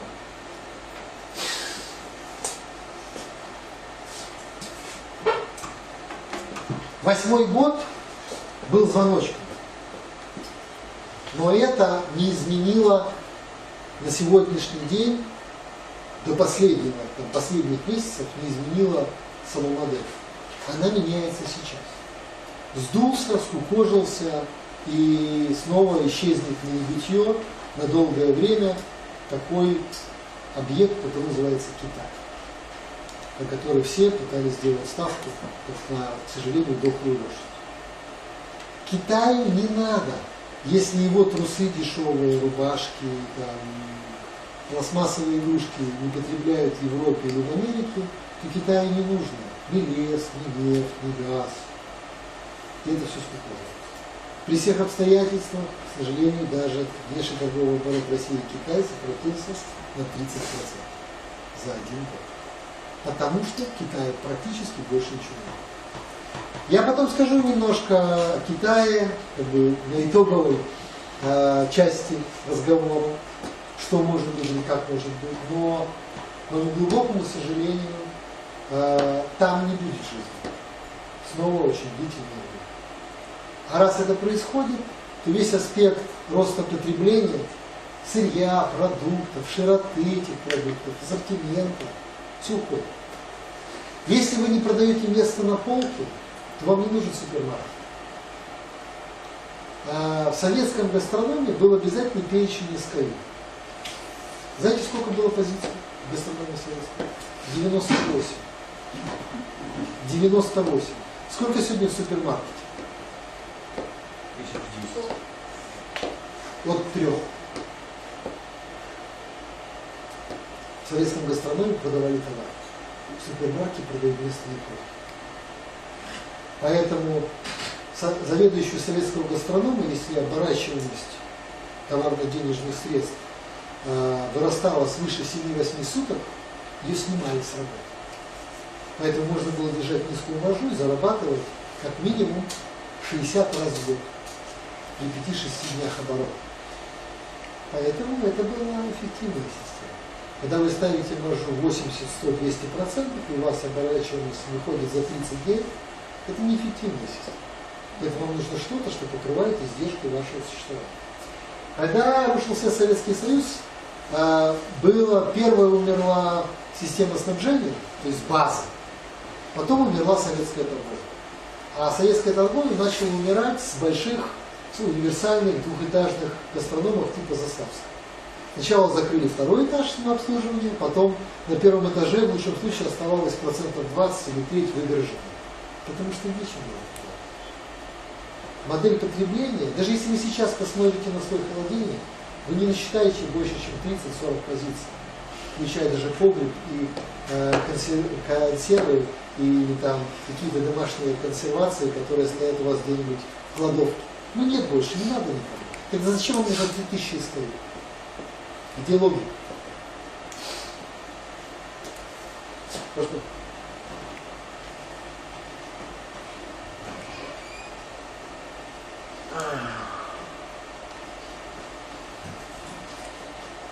Самый высокий риск нестабильности, в том числе для Беларуси, железный. Вторая точка нестабильности, это будет Азия. Я потом скажу о главных критических рисках, но ключевая вещь привязана опосредованно к Штатам. Падение формального и неформального мирового жандарма означает, что век его боятся. Значит, можно делать все, что хочешь. Как кот из дома, мышь в пляс. И неспособность Америки продолжать выполнение своей функции регулятора, она является одним из очень важных.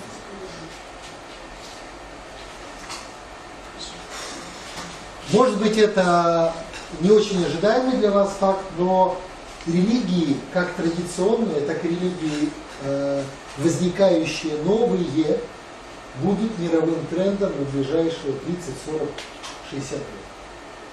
Вообще религиозное образование, религиозные структуры, религиозные ордена, как гибридные системы, организации, будут иметь колоссальное влияние. И пример ИГИЛ, и не только ИГИЛ, сегодня четко характеризует, как это может произойти буквально там. Из ничего за считанные год-два.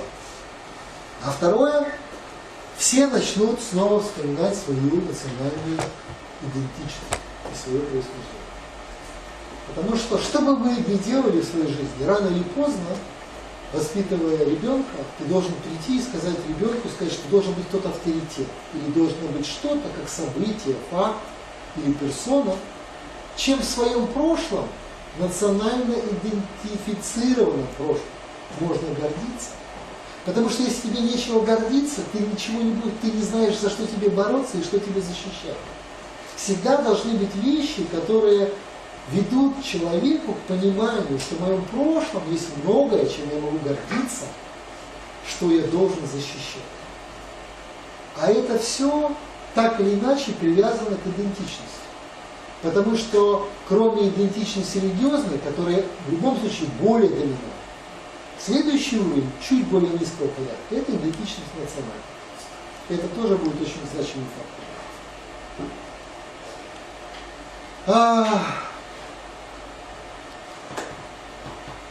Мир будущего – это мир негаданный.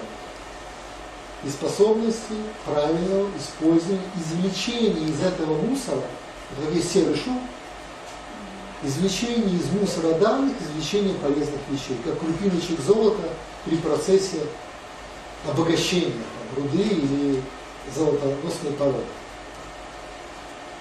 И все эти технологии, которые связаны с моделями извлечения данных, они будут приводить к самым большим изменениям нашей повседневной жизни. Вторая вещь – это аддитивное производство. 3D печать. Мир ждет абсолютной деиндустриализации, которая окончательно, как только будет имплементирован в эти 3D принтеры какой-то новый универсальный композит материал, мое предположение, что это будет на каком-то базальтовой основе, основном элементе. Мы увидим такое, что даже нельзя себе представить. Скажу. Следующая история – это все, что связано с беспилотными и гибридизируемыми транспортными средствами. То есть нечто, что может ехать, плыть, лететь, и при этом мы там, в этом средстве, никакого участия, кроме того, что, скажем, как вот там Google забил голосом или там ввел адрес, оно поехало. Зачем нам водитель, если это может ехать и без него? И последнее – сети. Сети и все, что произошло сначала для удовольствия just for fun, Facebook там, и так далее, Instagram, сети меняются, и гибридные сети типа WhatsApp и другие проекты, они все приводят к тому, что это приходит полностью в модель экономическую, и это приходит в модель социальную. Сети изменят все экономические действующие модели, уничтожая неэффективность и издержки индустриального, постиндустриального мира, и сети позволят сформировать новый социальный договор. Вот это коротко. Остановите, я прошу тогда 5-минутный перерыв, а уходя на перерыв, как вопрос или там маленькое задание, значит, моя просьба такая. Подумайте, что бы вы хотели спросить, или что вам интересно узнать, что за углом. И моя следующая просьба и мои следующие вопросы будут связаны с тем, чтобы вы спросили, а я постарался предметно вам о чем-то сказать или подсказать. Все, спасибо.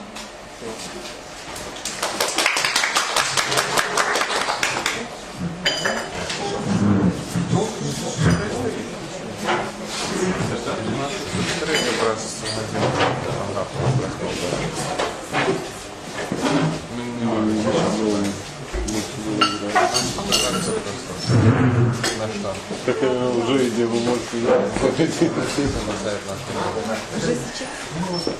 уже от самого... Нет, я вам в любом случае оставлю. Конечно.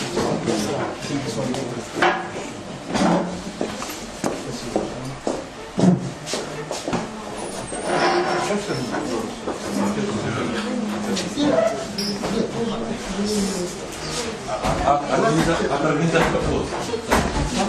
Здесь от организатора. Не знаю. То есть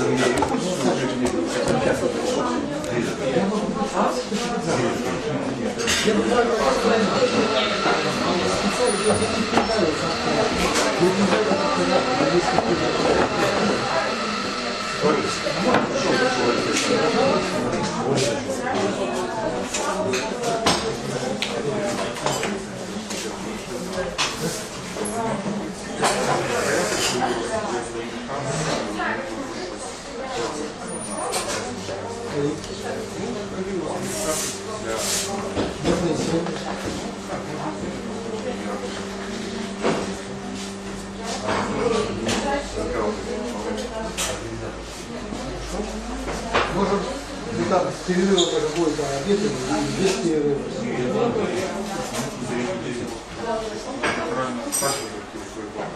Готов.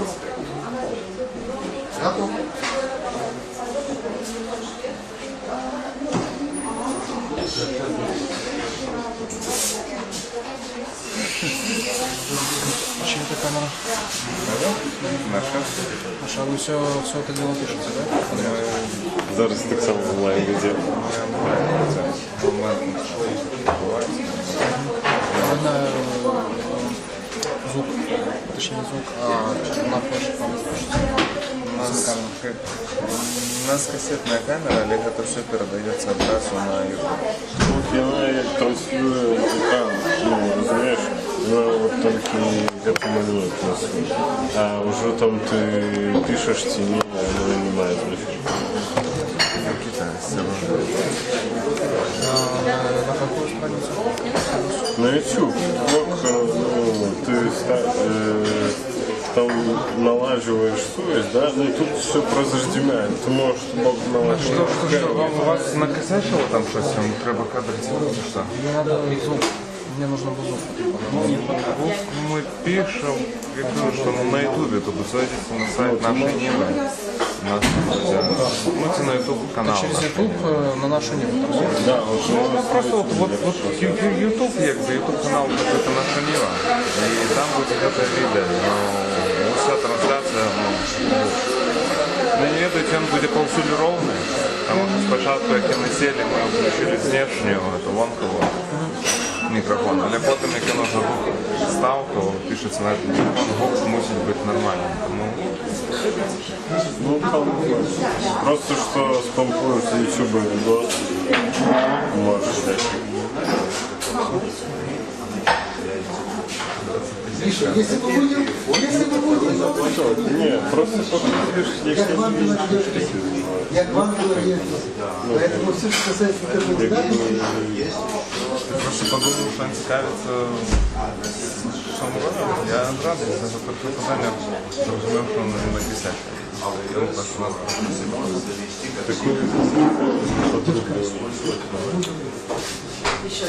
ні, я ще думаю, що на самого початку не писали. Я не сподіваюся, що повинен подобати. Просто я... Я сегодня утром Просто не камеру для кориандры. Там постоянно хотят и что такое. И они, конечно, кориандру просто... Это то есть, Алеша пошел. ну, если я летал.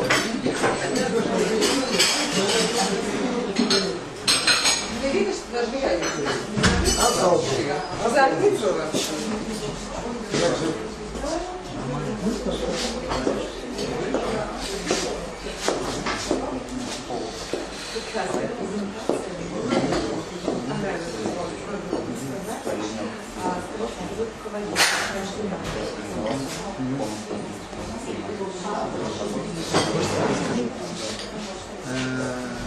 По-моему, называется есть сериал, есть «Игра престолов», если знаешь, что это. Ты возьми круассан. Есть Возьми меня. сериал «Силиконовая долина». Посмотри его. Это будет гораздо лучше, и полезно, чем в курсе паркового сертификата.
Не будем сидеть, что он взял. Поедем за Юрий.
Коллеги, ну что, можем начинать?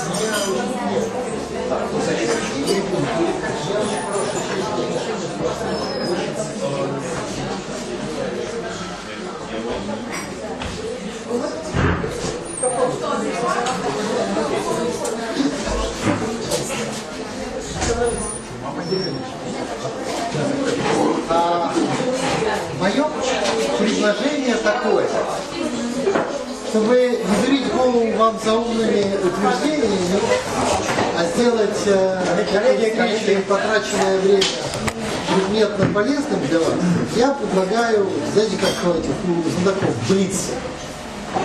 Вы любой вопрос, я постараюсь не затягивать ответ. В любом виде, по любому поводу, на что хотите. Пожалуйста. Александр, если я правильно поняла ваш спросила вашу мысль, то на сегодняшний момент мы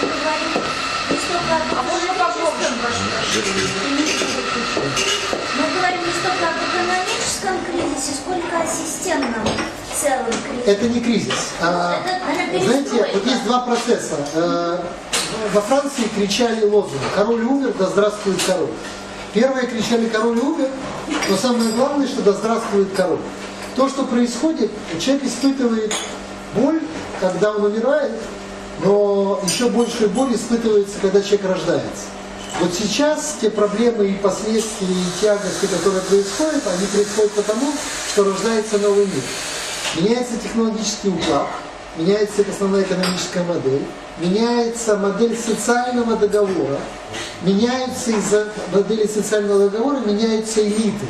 И старые элиты потратят все средства, все возможности, чтобы сохранить себя в качестве таковых, замедляя процесс рождения нового мира.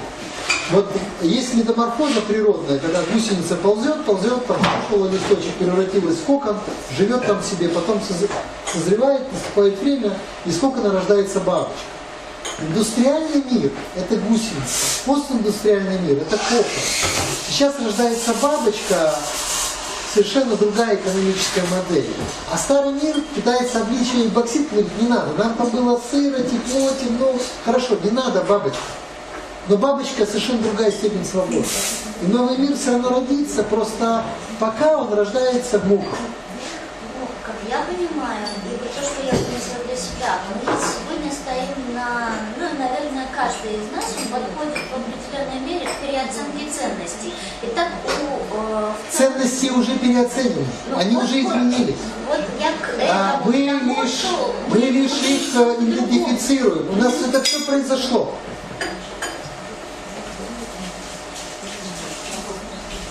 Мне очень интересно, как вы оцениваете наше там короткое будущее, скажем, лет на 10, 15, 20 именно в Беларуси, каковы наши резервы позитивные, которые помогут нам в этом сложном бушующем мире. В Беларуси все дохлики не умершие. Вот. Еще и бессмертные.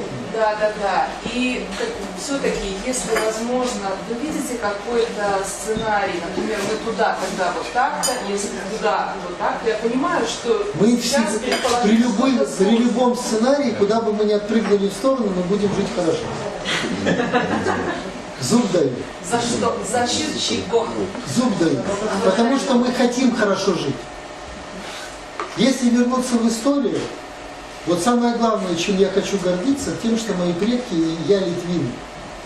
Самое великое государственно-политическое образование в истории второго тысячелетия, это было Великое княжество Литовское. Первая демократическая конституция, первая веротерпимость, первая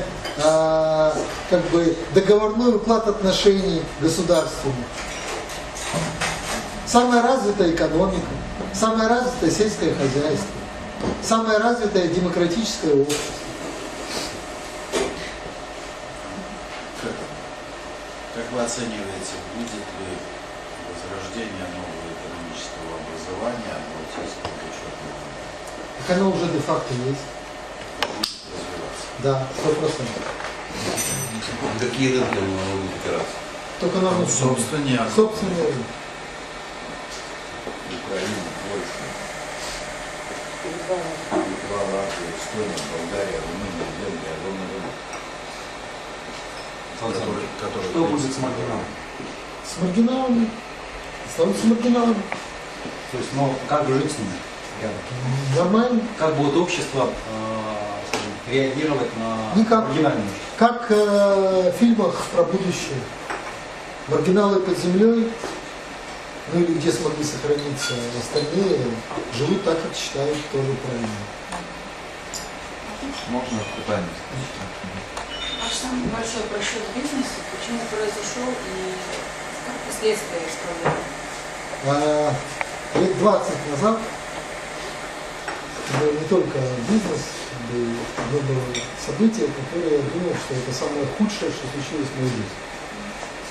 В результате чего большая система с числом работающих несколько десятков тысяч, я ее вынужден, была моя частная компания, я ее вынужден распродать Я думал, что это самое худшее, что произошло в моей жизни. Спустя лет 15 я понял, что самое лучшее, что произошло в моей жизни, именно то событие. Все и все оценки любого действия и последствий нельзя делать тогда, когда произошло событие. Только спустя время можно подвести итог и понять. А самое главное, даже если мы говорим про ошибки или еще про что-то, я сегодня верю в то, что все, что не происходит, все происходит по воле Божьей в прямом переносном смысле. И все, что не делается, делается нам на пользу. И даже если мы что-то видим или отказываемся принимать и хотим другого, это не значит, что это нам надо. Если нас Бог от чего-то отводит, попуская нам совершить ошибку, чтобы мы не вляпались в большую беду, это не значит, что это ошибка, это беда. Наверное, нужно смотреть на это как на то, что нам позволили не совершить другую глупость, которая бы имела для нас настоящее печальное последствие. Тогда вот вы не почувствовали вот эти признаки, как вы говорите, запах дыма, нет? Нет, тогда крыша ехала. Тогда была не А в чем разница? В чем разница? Когда крыша ехала? Всегда же кажется, что ты словил кого-то за хвост. Птицы удачи или еще что-то. Хотел бы сказать спасибо за ваше выступление. Было очень интересно. Есть очень много вопросов, как говорилось. Я выберу касательно общества и государства ваших тезисов о том, что общество должно понять, что государство ему ничего не должно. Но вы как-то упустили тот факт, или опустили его, что нужно же тогда думать, что и общество и государство тоже ничего не должно, правильно? И общество и государство... И как только тот, кто никому ничего не должен, понимает, что никто никому ничего не должен, что произойдет? Ну, разница. Нет. Понимаете, в чем дело? То, куда мы перетекаем и переходим, мы живем еще в остатках иерархической системы. Мы переходим в неиерархическую одноранговую модель. В одноранговой системе не работает скотный двор, что все животные равны, а есть кто еще равнее. В одноранговой системе нет концентратора. Нет того, кто отличается. Она не иерархическая. В неиерархической системе нет места никакому институту центральному. Его там нету. А разве может существовать неиерархическое общество? Скажите, пожалуйста, в деревне Гадюкино кто-нибудь вспоминает про царя? Но всегда в тяжелый период есть старшина рода племени, который умнее, мудрее и от которого ожидают в критической ситуации, что... Это тогда, когда кто-то может сказать. Вот наше поколение X, вот мы вместе росли, там, Ольга, Алексей, мы оказались в положении, когда наши родители, те, кто формально там, мог бы быть для нас авторитетом или должен был быть, не знали, что делать. У нас не было никого, кто бы мог нам сказать, что делать, как поступать. Мы тогда собрались сами и нашли, как поступать. И главный посыл, почему я предложил Саше идею собраться. Если вы не поймете, что только вы, собравшись вместе, можете решить проблемы друг друга, ни я, ни он, ни юрист, ни экономист, никто, кроме вас, ваш бизнес, ваши проблемы, ваши мироощущения, чувствовать так, как вы, не может. Никто, кроме вас, путем обмена лучшими практиками и опытом, если вот ты нашел, это как в Уби. Пчела нашла хорошую поляну там с гречихой, она летит назад и зовет всех пчел. Нашел муравей кусочек еды, он позовет весь муравейник. Научитесь коммуницировать и решать проблемы просто вместе. Когда начинался бизнес, люди собирались на кухне, сидели и терли. А где денег заработать? Потому что у каждого были семьи, вот там, маленькие дети или еще что-то. Прекрасно люди понимали, что у него нет шансов не найти решение, где взять денег. С этим мой следующий маленький подвопросик, я тоже хотела вас об этом спросить. На уровне компании, вот сейчас существует некая компания, допустим, ваша, моя, там, любая, отсутствие иерархии, отсутствие ответственности за принятие решений. Как вы себе представляете? Компании не будет. Собираемся на Компании не будет. Окей, немножко проясните тогда, как это будет функционировать. Нормально. Что? Вот ответственность именно. вы должны понять, что А в индустриальном мире, главными игроками были корпорации. Бесконечно там.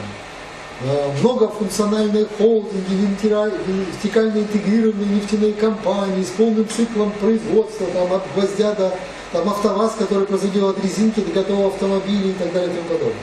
Эти системы перестают существовать. Главным и производителем, и потребителем, всего потребителем становится только домохозяйство. Не государство, и не корпорации. Не на них нужно ориентироваться, на домохозяйство. А главным производителем становится фрилансер. На сегодняшний день 35% населения США фрилансеры. Официальная статистика Российской Федерации: больше трети населения в трудоспособном возрасте существует вне зоны видимости государства, государственной статистики. Они де-факто фрилансеры. Каждый белорус, у меня нет исключения, каждый белорус фрилансер. Во сколько работает Михаил Александрович?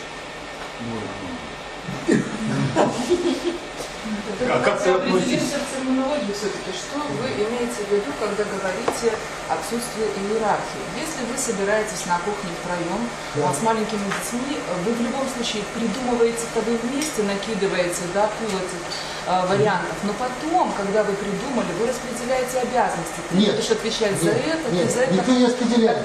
Обратный процесс. Люди самоинициируют. Не, это принципиально. Я беру то, что я могу, хочу и замечательно. Это я имела в виду. В любом случае, за каждым из трех общавшихся на кухне закрепляется, неважно каким образом, но закрепляется какая-то ответственность. Я буду отвечать за деньги, я за продвижение, я за рекламу, я за то. Ошибка. Иначе, если никто ни за что не отвечает, каждый за все. Каждый за все. Никакой специализации. Первое. В мире будущего не будет специализации. Каждый будет обладать от нескольких десятков до сотен компетенций, профессий, навыков, которые будут продаваться. В начале 20 века крестьянин во Франции или крестьянин в Российской империи обладал приблизительно 100 компетенций. А, собственно, в сам сельскохозяйственный цикл он был вовлечен всего лишь 15-20% времени в году. Все остальное время он был занят другой экономической активностью. И она была привязана циклом времен года и циклом свет-ночь, то есть день-ночь. Откуда прялка, откуда сети, откуда корзины? Зимой, когда света нет уже и ночи длинные, ты должен иметь возможность сделать работу, которая не требует освещения.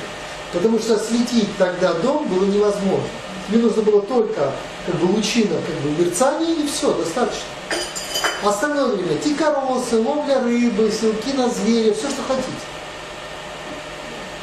То же самое возвращаемся сейчас. Только эти работы человек будет получать на многочисленных технологических фриланс и профессиональных платформах, где он может использовать. От кого он будет получать? Ни от кого. Нет. Он самозаявляться будет. Вы сегодня есть больше сотни уже общепризнанных мировых платформ только для тестинга, например, Mobile Application. Где ты можешь заявиться и, например, подписаться, что там за работу ты получишь свои $5. Даже если ты подпишешься на 100 платформ, эти $5 требуют приблизительно 2-2,5 часа реального нахождения на каком-нибудь приложении. Сколько ты можешь сделать за день? До 6, 7, 8. А если ты умелый, ты можешь пройти это не за 3 часа, а ты можешь за час выполнить объем того алгоритма, который теперь для тестинга делается. За это тебе честно придут $5. Знаете, сколько приложений проходят профессиональное тестирование в месяц?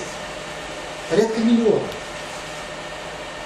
Если вы не ленивы, плюс-минус 30% приложений попадают еще в зону, например, русского языка или английского языка. Но есть там какая-то специфика, португальский, испанский, китайский, корейский, японский, где вы не сможете функционировать. Но есть огромное количество вещей, где вы можете просто простым механическим трудом это заработать, не выходя из кухни или не вылезая из ванной, где вам комфортно.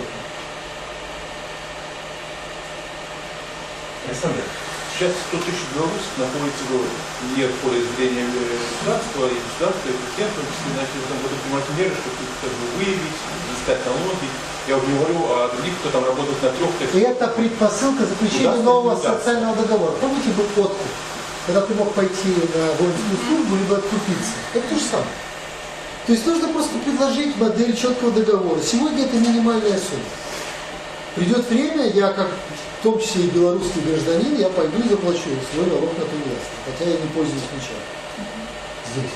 Но я не хочу забывать о том, что я в том числе и белорусский гражданин. Есть другие паспорта, но я оригинально белорус. Вы не должны платить, потому что 183 дня вы не находитесь. Не важно, я заплачу. Я заплачу. Назло маме. Так, а в том-то дело, что если 100 тысяч белорусов не хотят платить в большинстве своих. Неправда. В большинстве случаев Беларусь законопослушно заплатит. Даже не важно. Не важно. Надо было упростить эту ситуацию. Я работаю, например, работаю на 5 работах. Одна у меня официальная, я плачу. А остальные там 5 официальные, я ничего не плачу. А вы платите, я плачу. У меня была своя организация, в которой работали десятки тысяч человек, часто. Я управлял компаниями, самый большой проект было 118 тысяч человек. Долгое время управлял компанией почти 30 тысяч человек, полностью, вообще там все. Но сегодня мне более комфортно жить в лесу и быть вот никем. Примусу подчиняю. Я декларирую даже то, что я получил в кэш из-под стола. Не в этом дело, мне так комфортно. Я декларировал даже в 90-м году доллары, в 91-м. Это позволило потом мне прихватизировать здесь банк. Потому что у меня были задекларированные деньги с советского времени. Если бы меня их не было, я бы не смог поучаствовать в этом. Вы одобряете действия президента? Это разумная вещь. Но только нужно предложить другую еще штуку.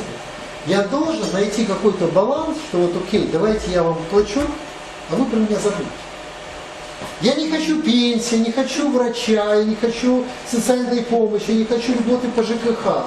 Забудьте про меня, сколько надо заплатить? $1000. Давайте найдем какую-то сумму, которую я заплатил, и что я делаю, как я делаю. Я белорус, вот за то, что я за право. Хотя формально, все, включая религиозное правило, даже и еврейское, когда Иисус говорит, когда приходит подати, сборщик подати, говорит, слови рыбу, достань статир, за кого платят? Свои или чужие подати? Чужие. Но чтобы не смущать, слови рыбу, достань статир и заплати за меня и за себя. Всегда платили чужие. Налог в исламском государстве, налог в Иерусалиме платили иноверцы. А все платили, никогда налоги не платили, все отдавали только церковные десятины, свои веры. А иноверцы платили полностью. Сейчас обратное, к сожалению. Государство родное сделало нас чужими, иноверцами. За то, что мы свои, мы должны платить.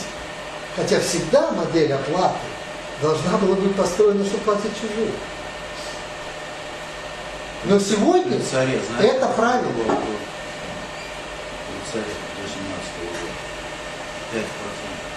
Я не знаю, ответил или я... Ну, может, еще другие рассуждения. Ничего. Я еще хотел задать дополнительный вопрос, вытекающий из этого. Вы приводили очень хороший пример с Великой Конституцией. А на ваш взгляд, сколько, не знаю, лет, десятилетий достаточно для постсоветского человека, чтобы он, для постсоветского общества, чтобы оно развилось до такой степени, чтобы оно могло самоорганизовываться, понимать... Оно самоорганизовано. Ну вот вы представляете такую ситуацию? Нас кто-нибудь вот здесь организовал? Нет. Просто... Не. Сами. Да, сами, не спорю. Сами. А я в плане... Значит, у нас есть такая способность самоорганизовываться? Вот здесь присутствует. Почему вы тогда считаете, что у других людей, кто не сидит в этом помещении, эта способность, это эмпирия и физическая отсутствие? Был же план, это в рамках этого плана, что не было. Случайный разговор по смешному поводу, нет, случайный разговор по смешному поводу, в отсутствие каких-либо планов приезжать в Минск, я просто ляпнул. Я не думал, что правда про 15-е будет, я думал, что будет конец января. У меня даже закладка была. Я ляпнул Саше, что когда скажешь, тогда я приеду, он назначил, не спрашивая, 15-е, я сказал, ну хорошо, и приеду. Идея, план. Никакой идеи, никакой идеи. Ну, как она приходит, так и Базарный разговор. Просто это и работает сейчас, вот это сработало. Так она и работает. Да нет, все так работает. Но вот вы представляете, какой пример Конституции в Беларуси? Конечно. Абсолютно. Абсолютно. А вы знаете, что первую демократическую конституцию в мире за 100 лет, за 150 лет до американской или французской, это был статут Великого княжества. Но он же не был... Извините, за 150 лет Штаты, которые пытаются сказать, что мы научим вас демократии, вас еще не было, когда Первая мировая конституция была написана где? В Великом княжестве Литовском. Если вы будете идти по 16-й улице по направлению к Белому дому, пройдете посольскую церковь, то первый памятник походу, который будет до памятника Гранта, который стоит в центре сквера, кому будет? Тогда уже Костюшка. Национальному герою 3 африканских стран, полному национальному герою Франции, первому иностранцу, похороненному в пантеоне славы в Вашингтоне. Потому что он получил звание бригадного генерала инженерных войск, построил все фортификационные сооружения Вашингтона, которые позволили выдержать Вашингтону трехлетнюю осаду ежа. Даже императрица помиловала Костюшку после восстания, и даже гражданской казни над ним не совершалось, он сохранил дворянское звание, не позволили уехать всем, кто захотел уехать. А те, кто остался, никто не присоединился. Хотя единственный народ, который был подвержен самому широкомасштабному геноциду в истории Российской империи, это были литвины. Им даже запретили называться литвинами. Белорусы искусственно назвали. Наша тема зустрічі так світ будущего. Ось як ви міркуєте, в этом світі будущего є место возле этой Балто-Чорноморской унии, правильно? История показала уже одно и то же. Это царство и это княжество от мора до мора має кінцевість. Ну так вы міркуєте, что будет это Балто-Чорноморское? Я хочу сказать немножко другую посылку. Так же, как формируется, например, исламское государство, аморфное, и это не обязательно должно быть совмещено с границами. Как в Греции. Собрались и маджахеды говорят, у нас исламское государство, мы тут, мы с вами. Знаете, сила действия всегда равна силе противодействия. Значит, где должно возникнуть христианское государство.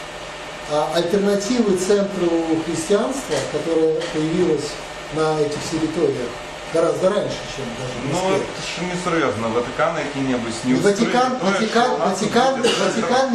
не має ніяких відносин до этого. Это будет в Великом княжестве Литовском доминантной религией изначально была православие. И до первой унии, когда сначала еще до униатства и до второй унии, изначально доминантным было православие. Везде. Первый собор Троицкий, где там были убиты на месте святые римские мученики, где гимназия, где Мицкевич учился, первая белорусская православная гимназия, Вильна. Это все были православные. Первый, кого пригласил великий князь Литовский из христианских священников, это были православные.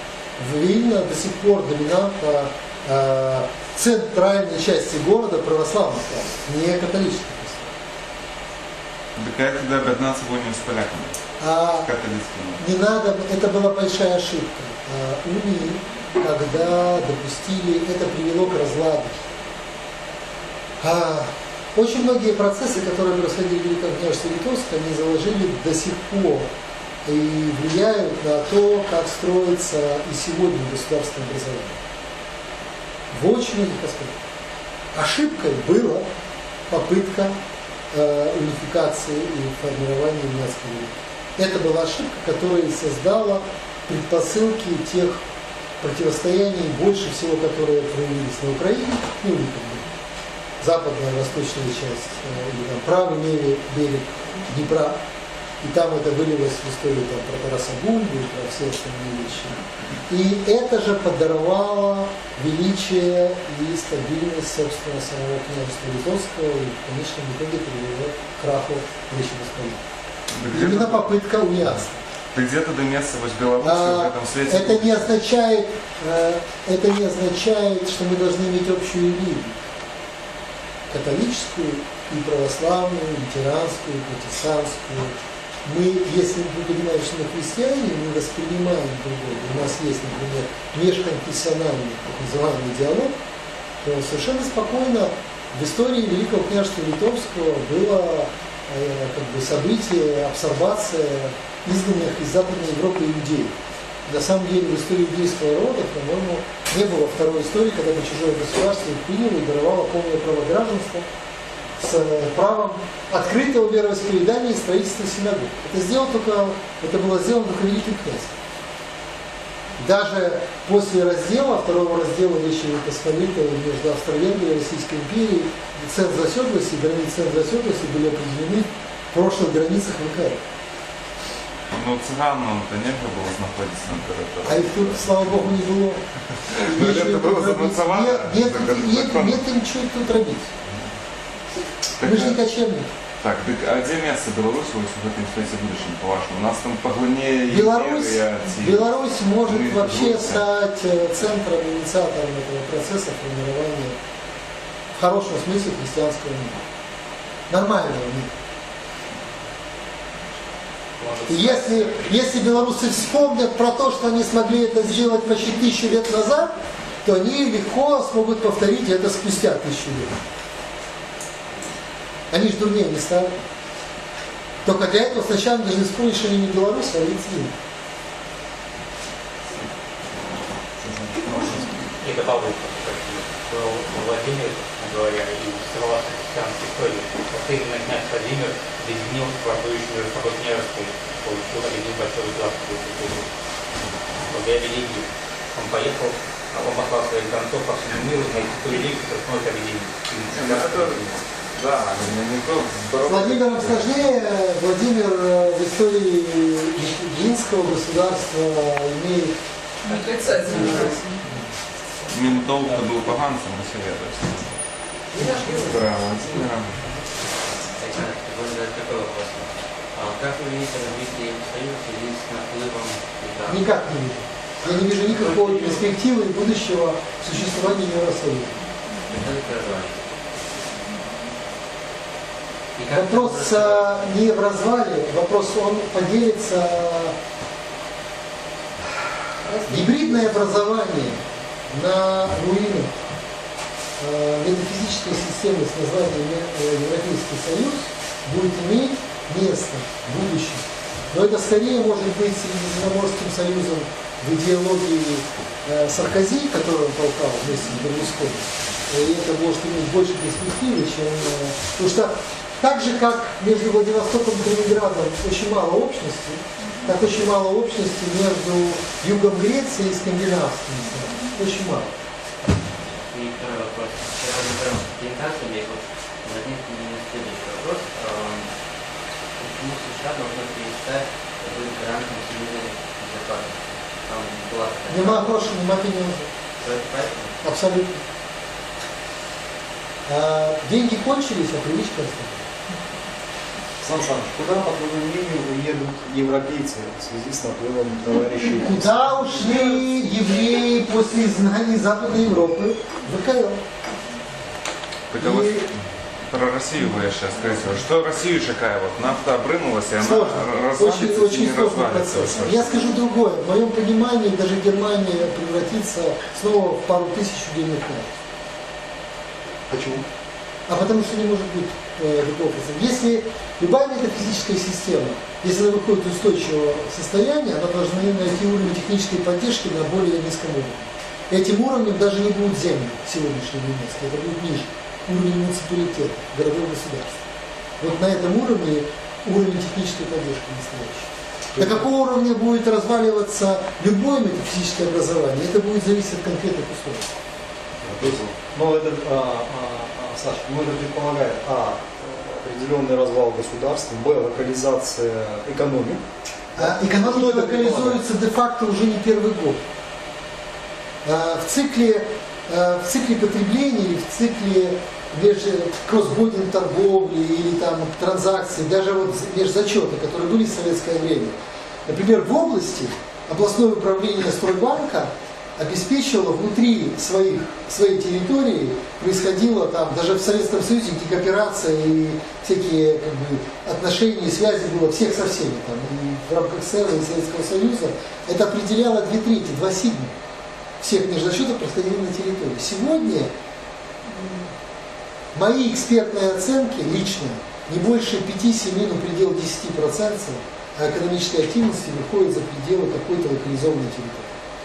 А что будет с финансовой системой? Той финансовой системы, которая сегодня, не может быть по определению. Никакой. Как может существовать капитализация бизнеса еврея-сапожника-надомника, когда он умрет? Не может. Не может. Поэтому главный постулат макроэкономики, который исходит из того, что останется сын, который сын не тот еврей, который умеет правильно шить ботинки. А может и не захочет. Ну хорошо, предположим, что захочет. Он должен заработать свой социальный рейтинг и рейтинг производителя, фрилансера. Ему рейтинг папы никак не перейдет. Но какой-то, все равно какой-то временной промежуток, пусть и небольшой, папа будет работать на сына, в смысле репутация Нет, папа может лишь поделиться тем экспириенсом и лучшими практиками, как Страдивари, как правильно скрипки делать.